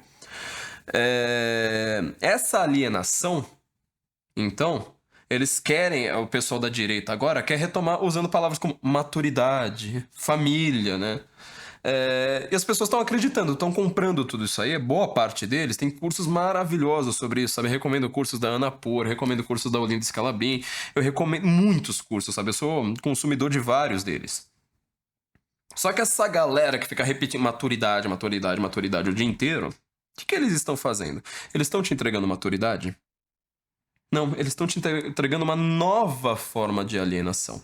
A realidade, pessoal que tá, sabe, tá vendendo roupa na loja do shopping, a realidade da pessoa que tá cheia de boleto pra pagar, a realidade da mãe que tá lá no seu terceiro filho acordando de madrugada, faz 2 semanas que não dorme nem um pouquinho, ela não tá sendo afetada por essa turma falando maturidade, falando família. Não, pelo contrário, muito pelo contrário. Você tá criando uma nova forma, é uma forma esquemática, tá?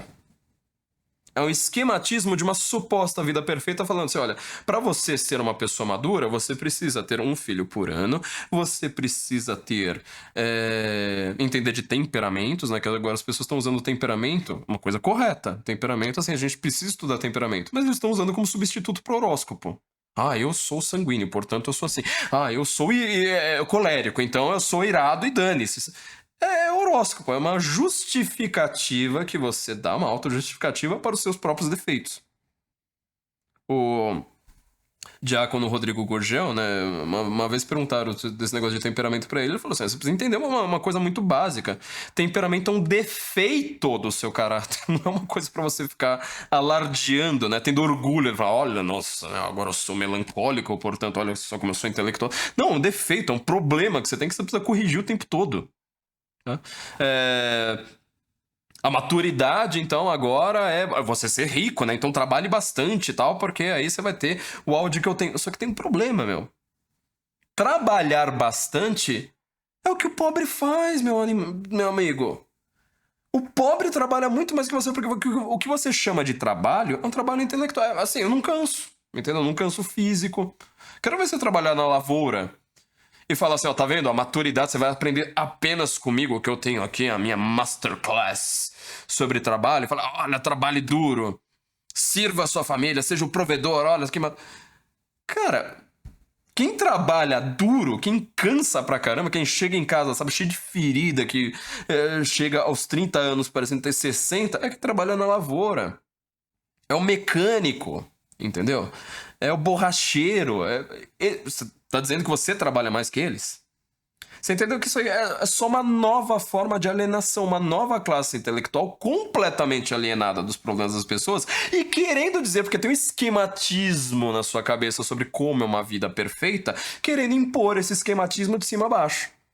Aí o que você vai ver? Um monte de gente que é filho da classe média alta, no mínimo, ou então é classe AAA+, querendo falar em trabalho, querendo nos ensinar, né, nas suas masterclass sobre trabalho, sobre constância, sobre ser provedor.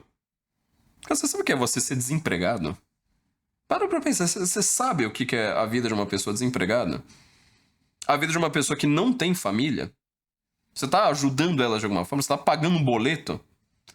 Não, você usa apenas, única e exclusivamente, palavras-chave. Esquematismos prontos falando família, maturidade, temperamentos, que é pra você resolver seu casamento também, né, uma bela de uma palavra-chave. Os problemas assim mais genéricos, sem nunca descer e falar assim, mas tá, qual é a realidade? Qual é a realidade do seu casamento? Quais são as dificuldades que você tem no seu trabalho? Tá tomando esporro do chefe, você... Quer saber uma coisa que as pessoas não sabem explicar? Ó, você acabou de tá trabalhando numa empresa, alguém te passou a perna dentro da sua empresa. Você trabalhou duro. Exatamente o que eles querem. Você foi o cara mais produtivo da sua empresa, você não encheu o saco, você foi melhor pra todo mundo, você ajudou, não sei mais o quê. Qual foi a consequência disso? Alguém te passou a perna. Seu chefe não soube te reconhecer. Você, sei lá, numa burocracia interna lá, em vez de você ser promovido, você foi rebaixado. E aí? Esse papinho genérico, abstrato, de palavras-chave sobre trabalhar duro, sobre casamento, aí você pode aproveitar isso e aplicar a qualquer outra área da sua vida. Estude bastante, sabe? Você vai me dizer que marxista não estuda bastante? Eles estudam merda, mas eles estudam bastante. Muito mais que essa turma aí que só vê curso, sabe? Não pega um livro pra ler. Essas palavras-chave, eles usam porque é o que as pessoas estão procurando no Google. Você pode reparar como essas pessoas que estão agora fazendo não sei quantos cursos, tendo novos líderes de seita, buscando, sabe, desesperadamente, elas estão desesperadas, uma forma de resolver os problemas da sua vida, elas estão procurando algumas coisas no Google. Tem técnica pra isso, meu filho, é copywriting, é técnica de SEO. É um monte de técnica. Fala assim, olha, eu tô com um problema no meu casamento. O que o cara vai achar? Curso, resolva seu casamento. É como que é? São sempre as coisas. Repara como eu volto sempre a essa questão. Termos abstratos, genéricos e sempre falando com um sujeito coletivo. Sabe? As pessoas dizem, eu tô fazendo isso aqui como sujeito coletivo pra eles justamente pra não citar nomes, pra não virar maledicência pura. Isso é uma coisa que a esquerda faz isso aí muito bem. Os banqueiros, os não sei mais o que, a classe média, é sempre uma coisa assim, abstrata e impreciso, sempre, necessariamente. Aqui a direita tá fazendo a mesma coisa, eles não estão jogando a gente pra realidade. Eles estão falando, ó, essa minha imagem ideal, irreal, completamente bitolada sobre como funciona um casamento. Esse é o casamento perfeito. Eles nunca vão dizer, meu casamento tem briga, meu casamento tem uma disputa pra ver quem é que vai trocar a fralda, meu casamento tem, sei lá, né, louça que fica três dias na pia e ninguém lava porque tá todo mundo escangalhado. Não tem. É o contrário, eles têm que vender a vida Polishop, a vida perfeita, a promessa eterna, sabe? Aqueles reels lá no Instagram. Eu vi esses dias, esse aí foi o vídeo assim mais sensacional de todos, né? Uma pessoa, justamente, que vai nos jogar na nossa conclusão, né? Uma pessoa falando, não, olha, é que... Uma menina, né? Não, porque olha, eu percebi uma vez que eu tava lavando a louça. E eu falei, nossa, que coisa chata, né, lavar louça. Mas eu estou fazendo isso pelo meu marido e pelos meus filhos. Então eu percebi que deu um significado para aquele lavar louça. Eu pensei, caramba, meu, essa pessoa ela realmente nunca lavou uma louça na vida. Ela dá aula, ela vende curso sobre como ter um casamento perfeito, sendo que ela simplesmente é uma pessoa da classe AAA++. Que sempre teve 40 empregadas dentro da casa dela, e agora ela percebeu, quer dizer, não é que ela deveria estar dando curso. Ela devia chegar lá na periferia e ter um curso sobre casamento e falar assim, você sabia que essa porra dessa louça aqui, a gente tem que lavar? E a gente não lava porque a gente gosta, a gente lava porque é agradável. Meu, tem que lavar. Quer dizer, ela tá dando um curso sobre o que ela sentiu quando ela tava chegando aos seus 30 anos lavando a louça pela primeira vez na vida. Uau! Uau! E ela dá o curso, não é que ela tá dando o curso, ela deveria estar fazendo exatamente isso. Então o que acontece? Essa alienação da realidade, de uma classe intelectual, eu não tô falando, frisando sempre, né? Não são bons intelectuais. São pessoas que não têm um trabalho braçal, eles têm um trabalho de ideias, eles têm trabalho de, sabe, marketing, trabalho de algoritmo. Eu tô falando, tá, trabalhe duro, aí você vai ter o resultado. Tem um monte de gente que trabalha duro, sabe? A vida inteira vai dizer que minha avó não trabalha duro, sabe? Minha avó é costureira. Entendeu? Trabalhou muito mais que eu a vida inteira. Tinha que trabalhar, às vezes, 14 horas por dia naquelas corporações lá de São Paulo. Ela teve recompensa? Não teve. Não teve. Esse discursinho esquemático aí funciona pra vocês que são da classe AAA mais plus. Só que aí, a conclusão que eu quero chegar aqui. Essa alienação deles, essa alienação desse pessoal da direita agora, querendo dar uma de... eu vou te guiar para a sociedade, com termos genéricos, com termos imprecisos, com termos abstratos, com palavra-chave de Google. Você repara essa turma aí que resolveu inventar o marketing digital, por que eles vendem bem? Porque eles conseguem transformar cada guri retardado, sabe, em case de sucesso. E lembre, eu já trabalhei com alguns deles, tá? Conheço pessoalmente a maior parte dessa turma aí que vocês estão seguindo. Tem um panaca aí vendendo curso sobre maturidade, que o trabalho dele era ficar dando ordens pros outros. Ordens, né? Faça isso, faça aquilo, faça aquilo. Na hora que chegava lá o produto pronto, aparecia, né? Professor, bababá, olha, né? Nunca trabalhava, mas não fazia nada na empresa. A gente fazia tudo. E sai o nome dele. Destacado. Uau! Ficava brincando de espadinha. Era isso o trabalho. Ele ficava brincando de espadinha no ambiente de trabalho. Ela tá lá dando curso de maturidade, gente. Ela faz aquelas palestras, né, cheias de empresários ricaços na palestra. Gente que nunca teve contato nenhum com nada. Entupido de gente ricaça pagando às vezes 10 mil reais. Não tô brincando, tá? 10 mil reais. Pra ver uma palestra do professor, né? Chega aquele cara lá em Berbe, né? Não, porque a maturidade é quando você tem autodomínio sobre si. E autodomínio começa com o autodomínio das suas ideias. Aí depois tem o autodomínio do corpo e não sei mais o que. Aí eu vi um comentário embaixo. Cara, não, professor de filosofia, dá pra ver que o cara assim também não era nem um pouco profundo. O cara pergunta você, cara, mas de onde que esse cara tira essas ideias? Quer dizer, uma coisa típica, né, de Instagram. As respostas das pessoas que seguiam lá a figura. Era assim.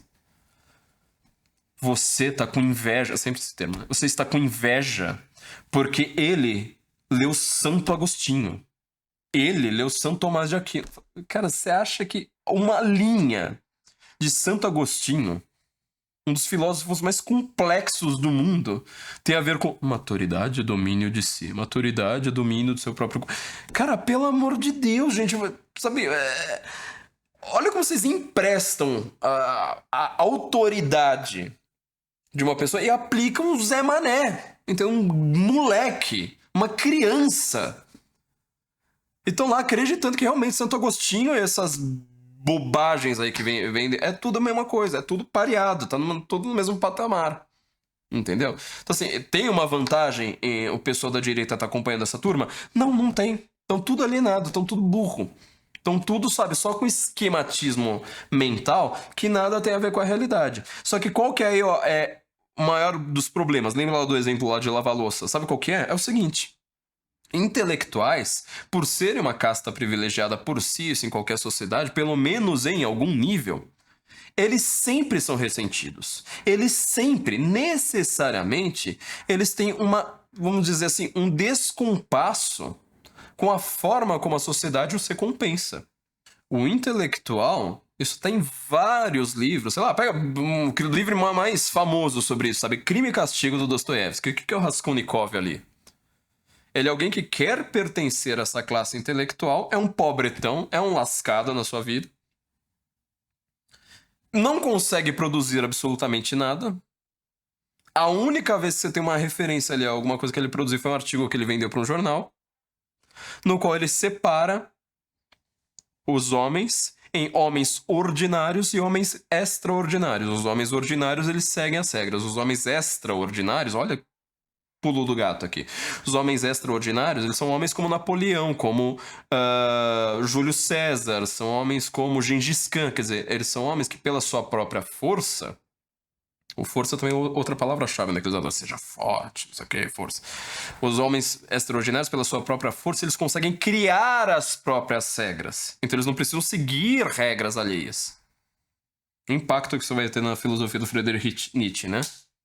Diferença entre o homem e o super-homem. Então, o homem extraordinário, ele pode viver em um ambiente das regras, mas ele está acima das regras. Quem que seriam homens extraordinários no Brasil atual? É só você pensar em quem manda no Brasil. Eles seguem algumas regras? Eles estão o tempo todo com a regra na mão, mas eles estão impondo o que ele quer daquela regra para os outros. O que manda ali é a sua vontade. Vontade de poder, né? O que o Nietzsche fala. Esses caras todos se acham o super-homem do Nietzsche. Todos são o Übermenschen. Então, o Raskolnikov é o exemplo supremo na literatura, sabe? De um intelectual. Eu não tô falando que ele seja bom intelectual, que ele seja gênio. Não. Ele é simplesmente alguém que quer trabalhar com as ideias ao invés de trabalhar, sei lá, vendendo por aí. Ele é o intelectual ressentido. Ele é o intelectual que está dizendo: a sociedade não me dá aquilo que eu desejo e, portanto, eu vou criar uma nova ideia intelectual para conseguir da sociedade aquilo ali. A forma como ele cria é falar assim: olha, tem aqui as regras, a ordem da sociedade, os ordinários estão abaixo, e aí é o pulo do gato, sem querer dar um spoiler, né? Mas é o pulo do gato de como olham para ele e falam assim: cara, mas assim, é óbvio que você pode cometer um assassinato. Porque a partir do momento que você fala assim, existem ordinários e extraordinários, você automaticamente já se colocou como extraordinário. Você entendeu o grande problema aqui raskolnikoviano, crime e castigo aqui, dostoiévskiano, dessa turminha vendendo regrinhas de vida? Quer dizer, eles vendem as regras pra você, mas eles não vivem essa regra. Eles vendem uma ordem nova pra você, né? Todo mundo tentando imitar ou Olavo de Carvalho ou Jordan Peterson. Agora é moda, né? Todo mundo tentar ser meio Olavo de Carvalho, meio Jordan Peterson, né? Com aquelas roupas de inverno sempre. Regras para a vida, nossa, sabe? Tudo aparentando requinte, sendo que eles não seguem. Só que eles sendo ressentidos intelectualmente, eles não são ressentidos como Raskolnikov, que era um pobretão. Eles são ressentidos como ricos que falam assim: meu Deus do céu, quando eu tinha 28 anos, eu percebi pela primeira vez que eu precisava lavar um copo. Eu percebi pela primeira vez que as pessoas não me seguem automaticamente. Eu percebi, nossa, olha só, estou privado de um reconhecimento imediato. Tá?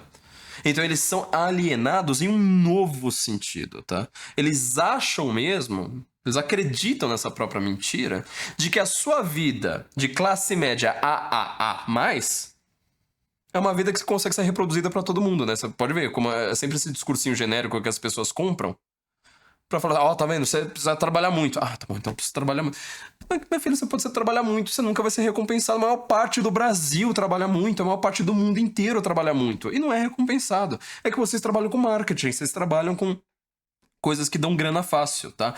O Ronald Robson, nesse livro, aqui vai ser minha conclusão final, ele comenta uma coisa bem curiosa, que agora eu não vou achar a página, tá?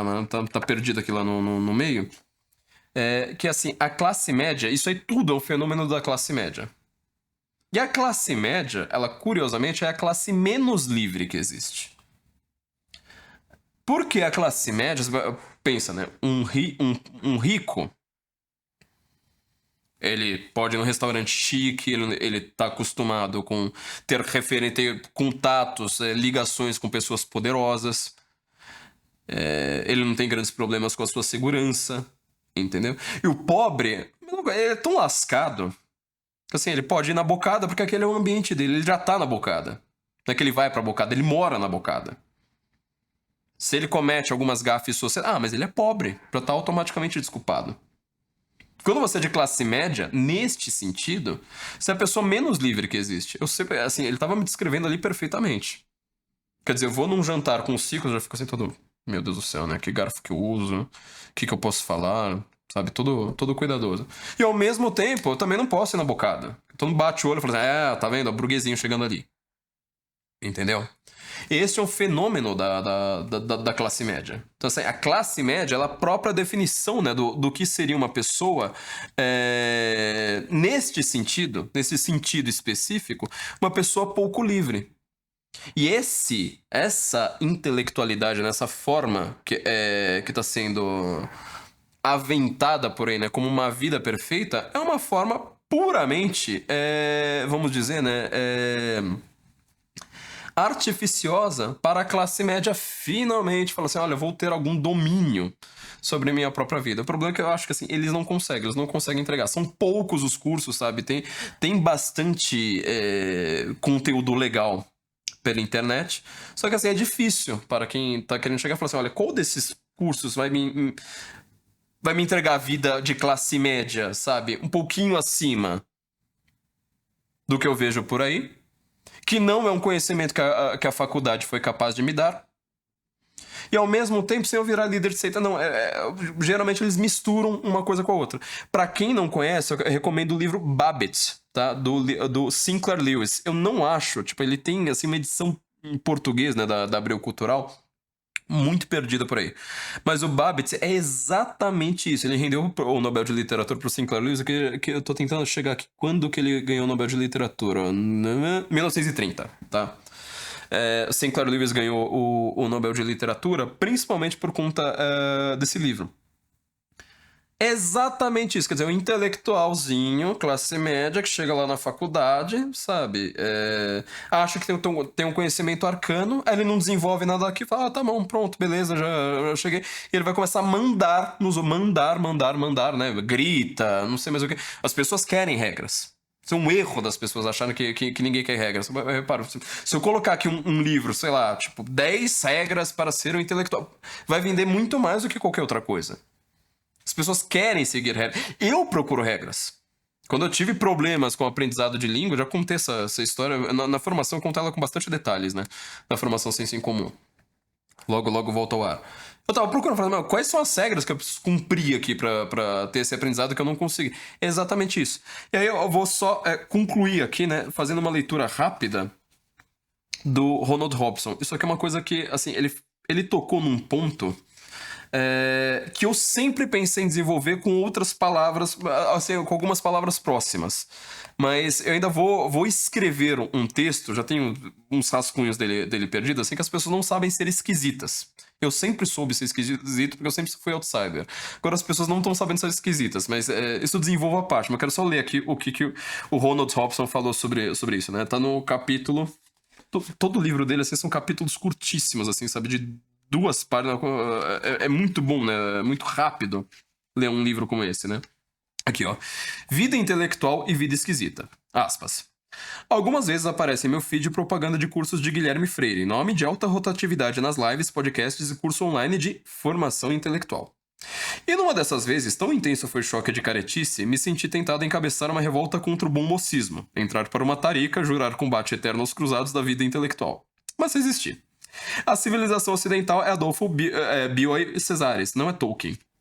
Fecha aspas aqui, né? Só fazendo um comentário. Falei bastante sobre referência, aliás, é uma das palavras que eu mais fico repetindo muitas vezes nos nossos podcasts, né? Você repara, foi outra coisa que o Ronald Robson falou, né? As pessoas falam assim, mas pelo menos a pessoa tá indo pra direita, você não vê uma vantagem nisso? Não é, na verdade, que alguém tá aspirando à alta cultura, à tradição, e subindo. Não, eles estão tentando rebaixar a alta cultura. O resultado é isso, né? Eles rebaixam a alta cultura. Fica citando sempre a mesma frase do Chester. Fica citando sempre a mesma frase, né? Que eles atribuem ao Lenin lá do... Como é que é a frase que todo mundo atribui ao Lenin? Né? Acuse eles do que você faz, não sei mais o que. Gente, o Lenin nunca soltou essa frase, mas do revolucionário de Chicago da década de 70. Pelo amor de Deus, Lenin é um gênio, mas um gênio. Pega aquele livro O Que Fazer do Lenin e você fala, putz grila, meu, como é que um cara desse entrou em primeiro lugar na faculdade mais disputada da Rússia inteira, com 16 anos, sendo que ele era proibido de fazer a faculdade? Ele só entrou porque ele entrou em primeiro lugar e falou assim, olha, um talento desse não dá pra desperdiçar. colocou o Império Russo, o império mais autoritário e poderoso do mundo naquele momento, de joelhos. E ganhou... Você acha que um cara dele solta uma frasezinha tosca dessas? Entendeu? Reproduz lá uma frase do Trotsky, reproduz uma frase... E acho que o mundo é uma frasezinha, sabe como é essa? É o que tá acontecendo com Tolkien hoje, né? Tolkien agora... tem pessoas que falam do Tolkien muito bem, eu gosto muito do que o Rasta fala, de uma galera por aí. Mas, putz, grima, é um festival de Hobbit, que não sei mais o quê. Que é simplesmente rebaixar o grande valor literário do cara que ninguém sabe explicar qual que é. Tá entendeu? Virou só grife, é um nome citado por grife. Continuando. Recordar este fato ajuda a manter algum autocontrole e não cair na facilidade de querer ser esquisito. Muitos jovens de direita não têm essa fortaleza e cedem, o que se há de perdoar em parte, já que vivem nesse universo brasileiro inóspito, meio Paulo Freireano, meio Guilherme Freireano. Ponto. São esses jovens que passam a adotar uma conduta atípica. Interessam-se por magia, astrologia, ciências tradicionais, vendo em tudo isso o objeto de estudo mais alto a que poderiam aspirar. E a que a realidade circundante não lhes faculta acesso, mas mantém não mais que indiferença, ou respeito da boca para fora, por Proust, Villa-Lobos ou Karl Dreyer. Aqui, fecha aspas, só fazendo mais um comentário rápido, exatamente o que a gente estava comentando esse tempo todo, né? Quer dizer assim, você percebe que existe um conhecimento que algumas pessoas têm que eu não tenho. Então o que você vende na internet? Fala assim, vou te entregar este conhecimento. Mas no final das contas é só uma repetição de referências rápidas. Continuando, e aqui pra mim o trecho mais sensacional do que ele tá falando. Eles começam a escrever de maneira alambicada, a simular um português arcaico, ou pelo menos maçônico, no sentido de fragorosamente brega, isto é, falsamente hierático, para assim sinalizar sua pertença a uma confraria de revoltados contra o mundo moderno e a pedagogia liberal que, em grande medida, está por trás dos ideais formativos de quem se dedica a propagandear a vida intelectual. Eu vou pular o segundo parágrafo, ele só fala, só a conclusão, né? Que ele fala assim, quem cai nessa, né, acabará por levar... Fazer isso acabará por levar o aspirante a sábio a nada além de desajuste social, quando não também a um desajuste psíquico. Eu conheço mais de uma pessoa, mais de um psicólogo que atende muita gente que passou pelo aquele, sabe, o líder da seita suprema do Brasil, que cada dia lança um curso de 10 mil reais e entende tudo de medicina, entende tudo de sei lá o que medieval, entende tudo de direito, entende tudo de não sei mais o que. Gente que atende quem passou pelo curso famoso dele, falando assim, as pessoas saem de lá desesperadas. É porque meu casamento... Quer dizer, você fica pensando numa abstração como se o casamento dele fosse aquilo ali também. Sabe? Sem se jogar na realidade. Aqui, ó, continuando. Saltar por cima dos artefatos culturais para aproximar-se diretamente de um pretenso sumo sapiencial é dessas tendências que ciclicamente assolam o Ocidente. Não negarei que a objetificação do saber deve ser combatida, que a separação entre saber e saber viver é uma desgraça. Ou seja, né, só para quem não entendeu aqui, né? Aquilo que eu falei sobre a universidade medieval, lá você aprendia a viver. Você aprendia, tipo, retórica, oratória, como você saber o que é certo, o que é errado, como você saber o que é verdadeiro, o que é falso, etc. Nada disso a gente aprende mais, né? Então, essa separação entre saber e saber viver é um dos grandes problemas uma desgraça, né, que ele tá falando. Continuando. E que no fim das contas nos leva a não distinguir mais entre saber e não saber. Na verdade, muitos professorzinhos de virtude poderiam nos lembrar disso, ainda que eles próprios sirvam de amostragem do problema. Profundo, né? O que nego são os meios buscados pelo esquisito que não quer participar da debacle cultural brasileira nem emanar-se aos cruzados da vida intelectual, criando assim uma barafunda esotérica na qual um alquimista pode se igualar em importância a Shakespeare. Fecha aspas aqui pro Ronald Robson. Leiam esse livro Contra a Vida Intelectual, que deveria ser obrigatório para alguém poder ter conta no Instagram hoje em dia. O que isso aqui quer dizer? Olha, você tá vendo que quando você começa, assim, soltar uma frasezinha lá do Chesterton, nunca ler Chesterton, e ter essa vidinha tosca de líder de seita por aí, você só rebaixou o Chesterton. Pra você, Chesterton e qualquer vendedor de seita é a mesma coisa. Você acha que aquele cara é sábio, entendeu? Um desses caras aí, pra você ter uma ideia, num momento, Ele falou: vocês deveriam se organizar para rezar o terço pela minha família o tempo todo, né? Numa época que ele tava numa crise. Só que ele não fala que ele tá em crise no casamento. Para ter sempre alguém, né? 24 horas por dia rezando pela minha família.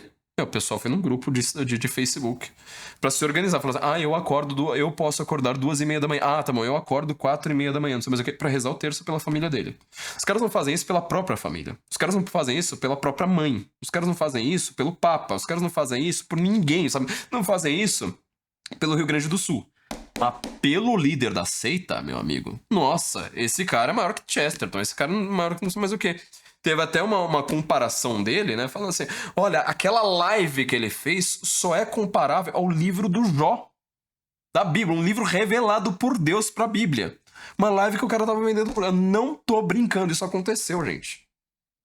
Puta que pariu. É isso que eu tenho pra dizer, tá? Então, assim, essa tentativa de ter uma vida intelectual por fora, ela não é intelectual. Ou no sentido... Aí no sentido... tradicional do termo, ou seja, você só tá trabalhando com ideias, mas ideias ruins. Você não tá sendo intelectual de verdade, você não tá aprendendo a viver, você não tá aprendendo nada que a universidade não poderia te dar, porque você só trocou aquele trejeito do professor, sabe, de sandália de couro cru, cabelo desgrenhado, e referências a Chico Buarque, quando você tá estudando, sei lá, filosofia francesa, agora por um líder de seita falando: não, agora tem que falar gritando, agora tem que reproduzir a palavra maturidade o tempo todo, agora tem que reproduzir a palavra família o tempo todo, achando que isso aí é uma coisa típica. Só um adendo, né, só pra ser posterior à conclusão. Uma vez eu reparei, foi na época que eu tava conhecendo o professor Olavo, mas ainda antes de ler os textos, um pouquinho antes de eu conhecer o professor Olavo, uma coisa curiosa quando eu tava na faculdade de psicologia. A pessoa usa a palavra ciência o tempo todo, e você pode reparar. Pensa de 2020 pra cá como isso piorou bastante, né? Dentro da faculdade de psicologia existia muito esse debate, né? Porque a ciência, aquilo, outro, vira uma coisa hipnótica. Ciência, né? Você usa, fala assim: não, mas peraí, a ciência diz que isso aqui deve ser feito, precisamos fazer aquilo ali. A ciência, blá. Depois como eu tinha até tido uma passagem pela faculdade de letras antes, sempre gostei dessa questão de linguagem, eu falava: que coisa curiosa. Quando ficam repetindo ciência o tempo todo pra falar: psicanálise é meio científica, não sei mais o que, da ciência, você não tá sendo científico. Você está sendo retórico. Você usou uma palavra repetida várias vezes, você está sendo vendedor. O vendedor de loja, no shopping, ele faz exatamente isso. Te repete: isso aí cai bem. Essa cor, exatamente. Ele tá te colocando alguma coisa pra tentar te convencer. Mas isso não é ciência. Átila Yamarino é científico? Não, ele é um repetidor. Ele repete, coloca as palavras-chave no lugar certo. E repete. Isso é científico? Não. Maturidade. Essas pessoas vendendo maturidade, elas são maduras? Essas pessoas vendendo família, elas conseguem te ajudar em alguma coisa com a sua família? Algum deles, por exemplo, já parou assim, começa a live lá deles falando assim: peraí, eu preciso separar entre as famílias que tem os 4 pais vivos, né? Tipo, eu acabei de ter um filho, tá bom, tá? Os 4 avós estão vivos ou só um deles está vivo? Ou só, sei lá, um de cada canto? Seus pais estão divorciados. Cada uma dessas famílias, pra você dar uma dica de paternidade, é um modelo diferente. É uma dica diferente que você precisa dar. Eles não fazem isso. É sempre o genérico. A família perfeita, o casamento perfeito é assado. A vida intelectual tem que ser assim. Nossa, agora você vai saber como tomar a Red Pill. Nossa, agora você vai saber... Gente, se você acha que você tá sendo melhor que o pessoal da esquerda simplesmente por ter uma referência a isso, é só você ver se, assim, essa turma tá formando de fato alguém, sabe? Se eles têm discípulos, se eles têm gente que tá desenvolvendo o pensamento deles. Porque, sei lá, o professor Olavo, ele conseguiu fazer todo mundo ler. Eric Fögling, um filósofo super difícil, ele conseguiu fazer as pessoas terem uma referência a um cabedal de conhecimentos que ninguém no Brasil tinha. Ao beber de fontes, né? Conversar sobre René Girard, conversar sobre Rosenstock Royce, quem? Louis Lavelle. Valeu, Louis Lavelle. Tenta achar a obra do Louis Lavelle aí pra você ver, sabe? É um cara ali, um parágrafo do cara... Assim, aquele negócio que você precisa ler 20 vezes e falar assim: agora eu comecei a aprender, então agora vou desenvolver esse negócio. Meu, é muito difícil. Essa turminha aí tá fazendo isso? Ela fala, não, eu vou te ensinar a tomar a Red Pill. Cara, putz grila, vocês são... eu vou usar uma palavra de uma pessoa que eu detesto, que é do Jacques Lacan, uma frase que eu coloquei no meu livro. Eles não têm livro, né, também, né? São os novos intelectuais que não têm produção intelectual nenhuma. Produzem só live, produzem só... Ah, não, eu tenho meu cursinho aqui, não sei... Cara, eu realmente não gosto da academia. Só que, cara, produza algo, sabe?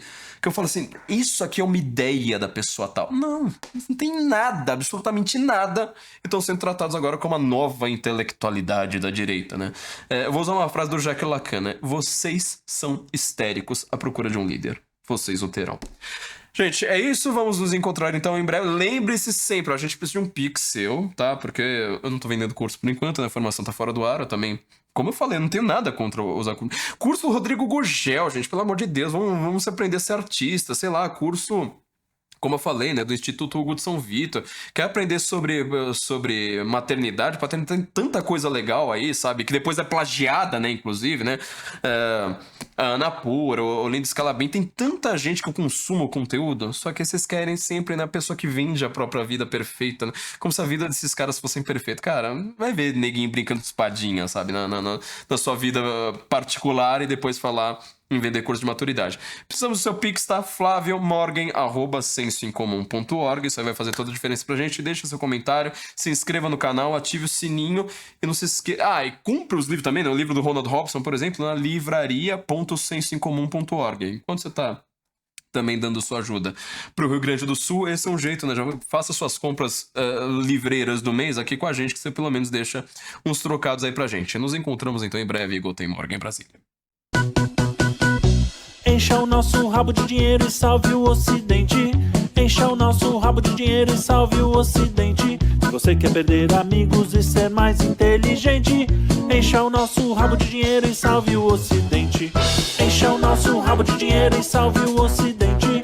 Encha o nosso rabo de dinheiro e salve o Ocidente. Se você quer perder amigos e ser mais inteligente, encha o nosso rabo de dinheiro e salve o Ocidente.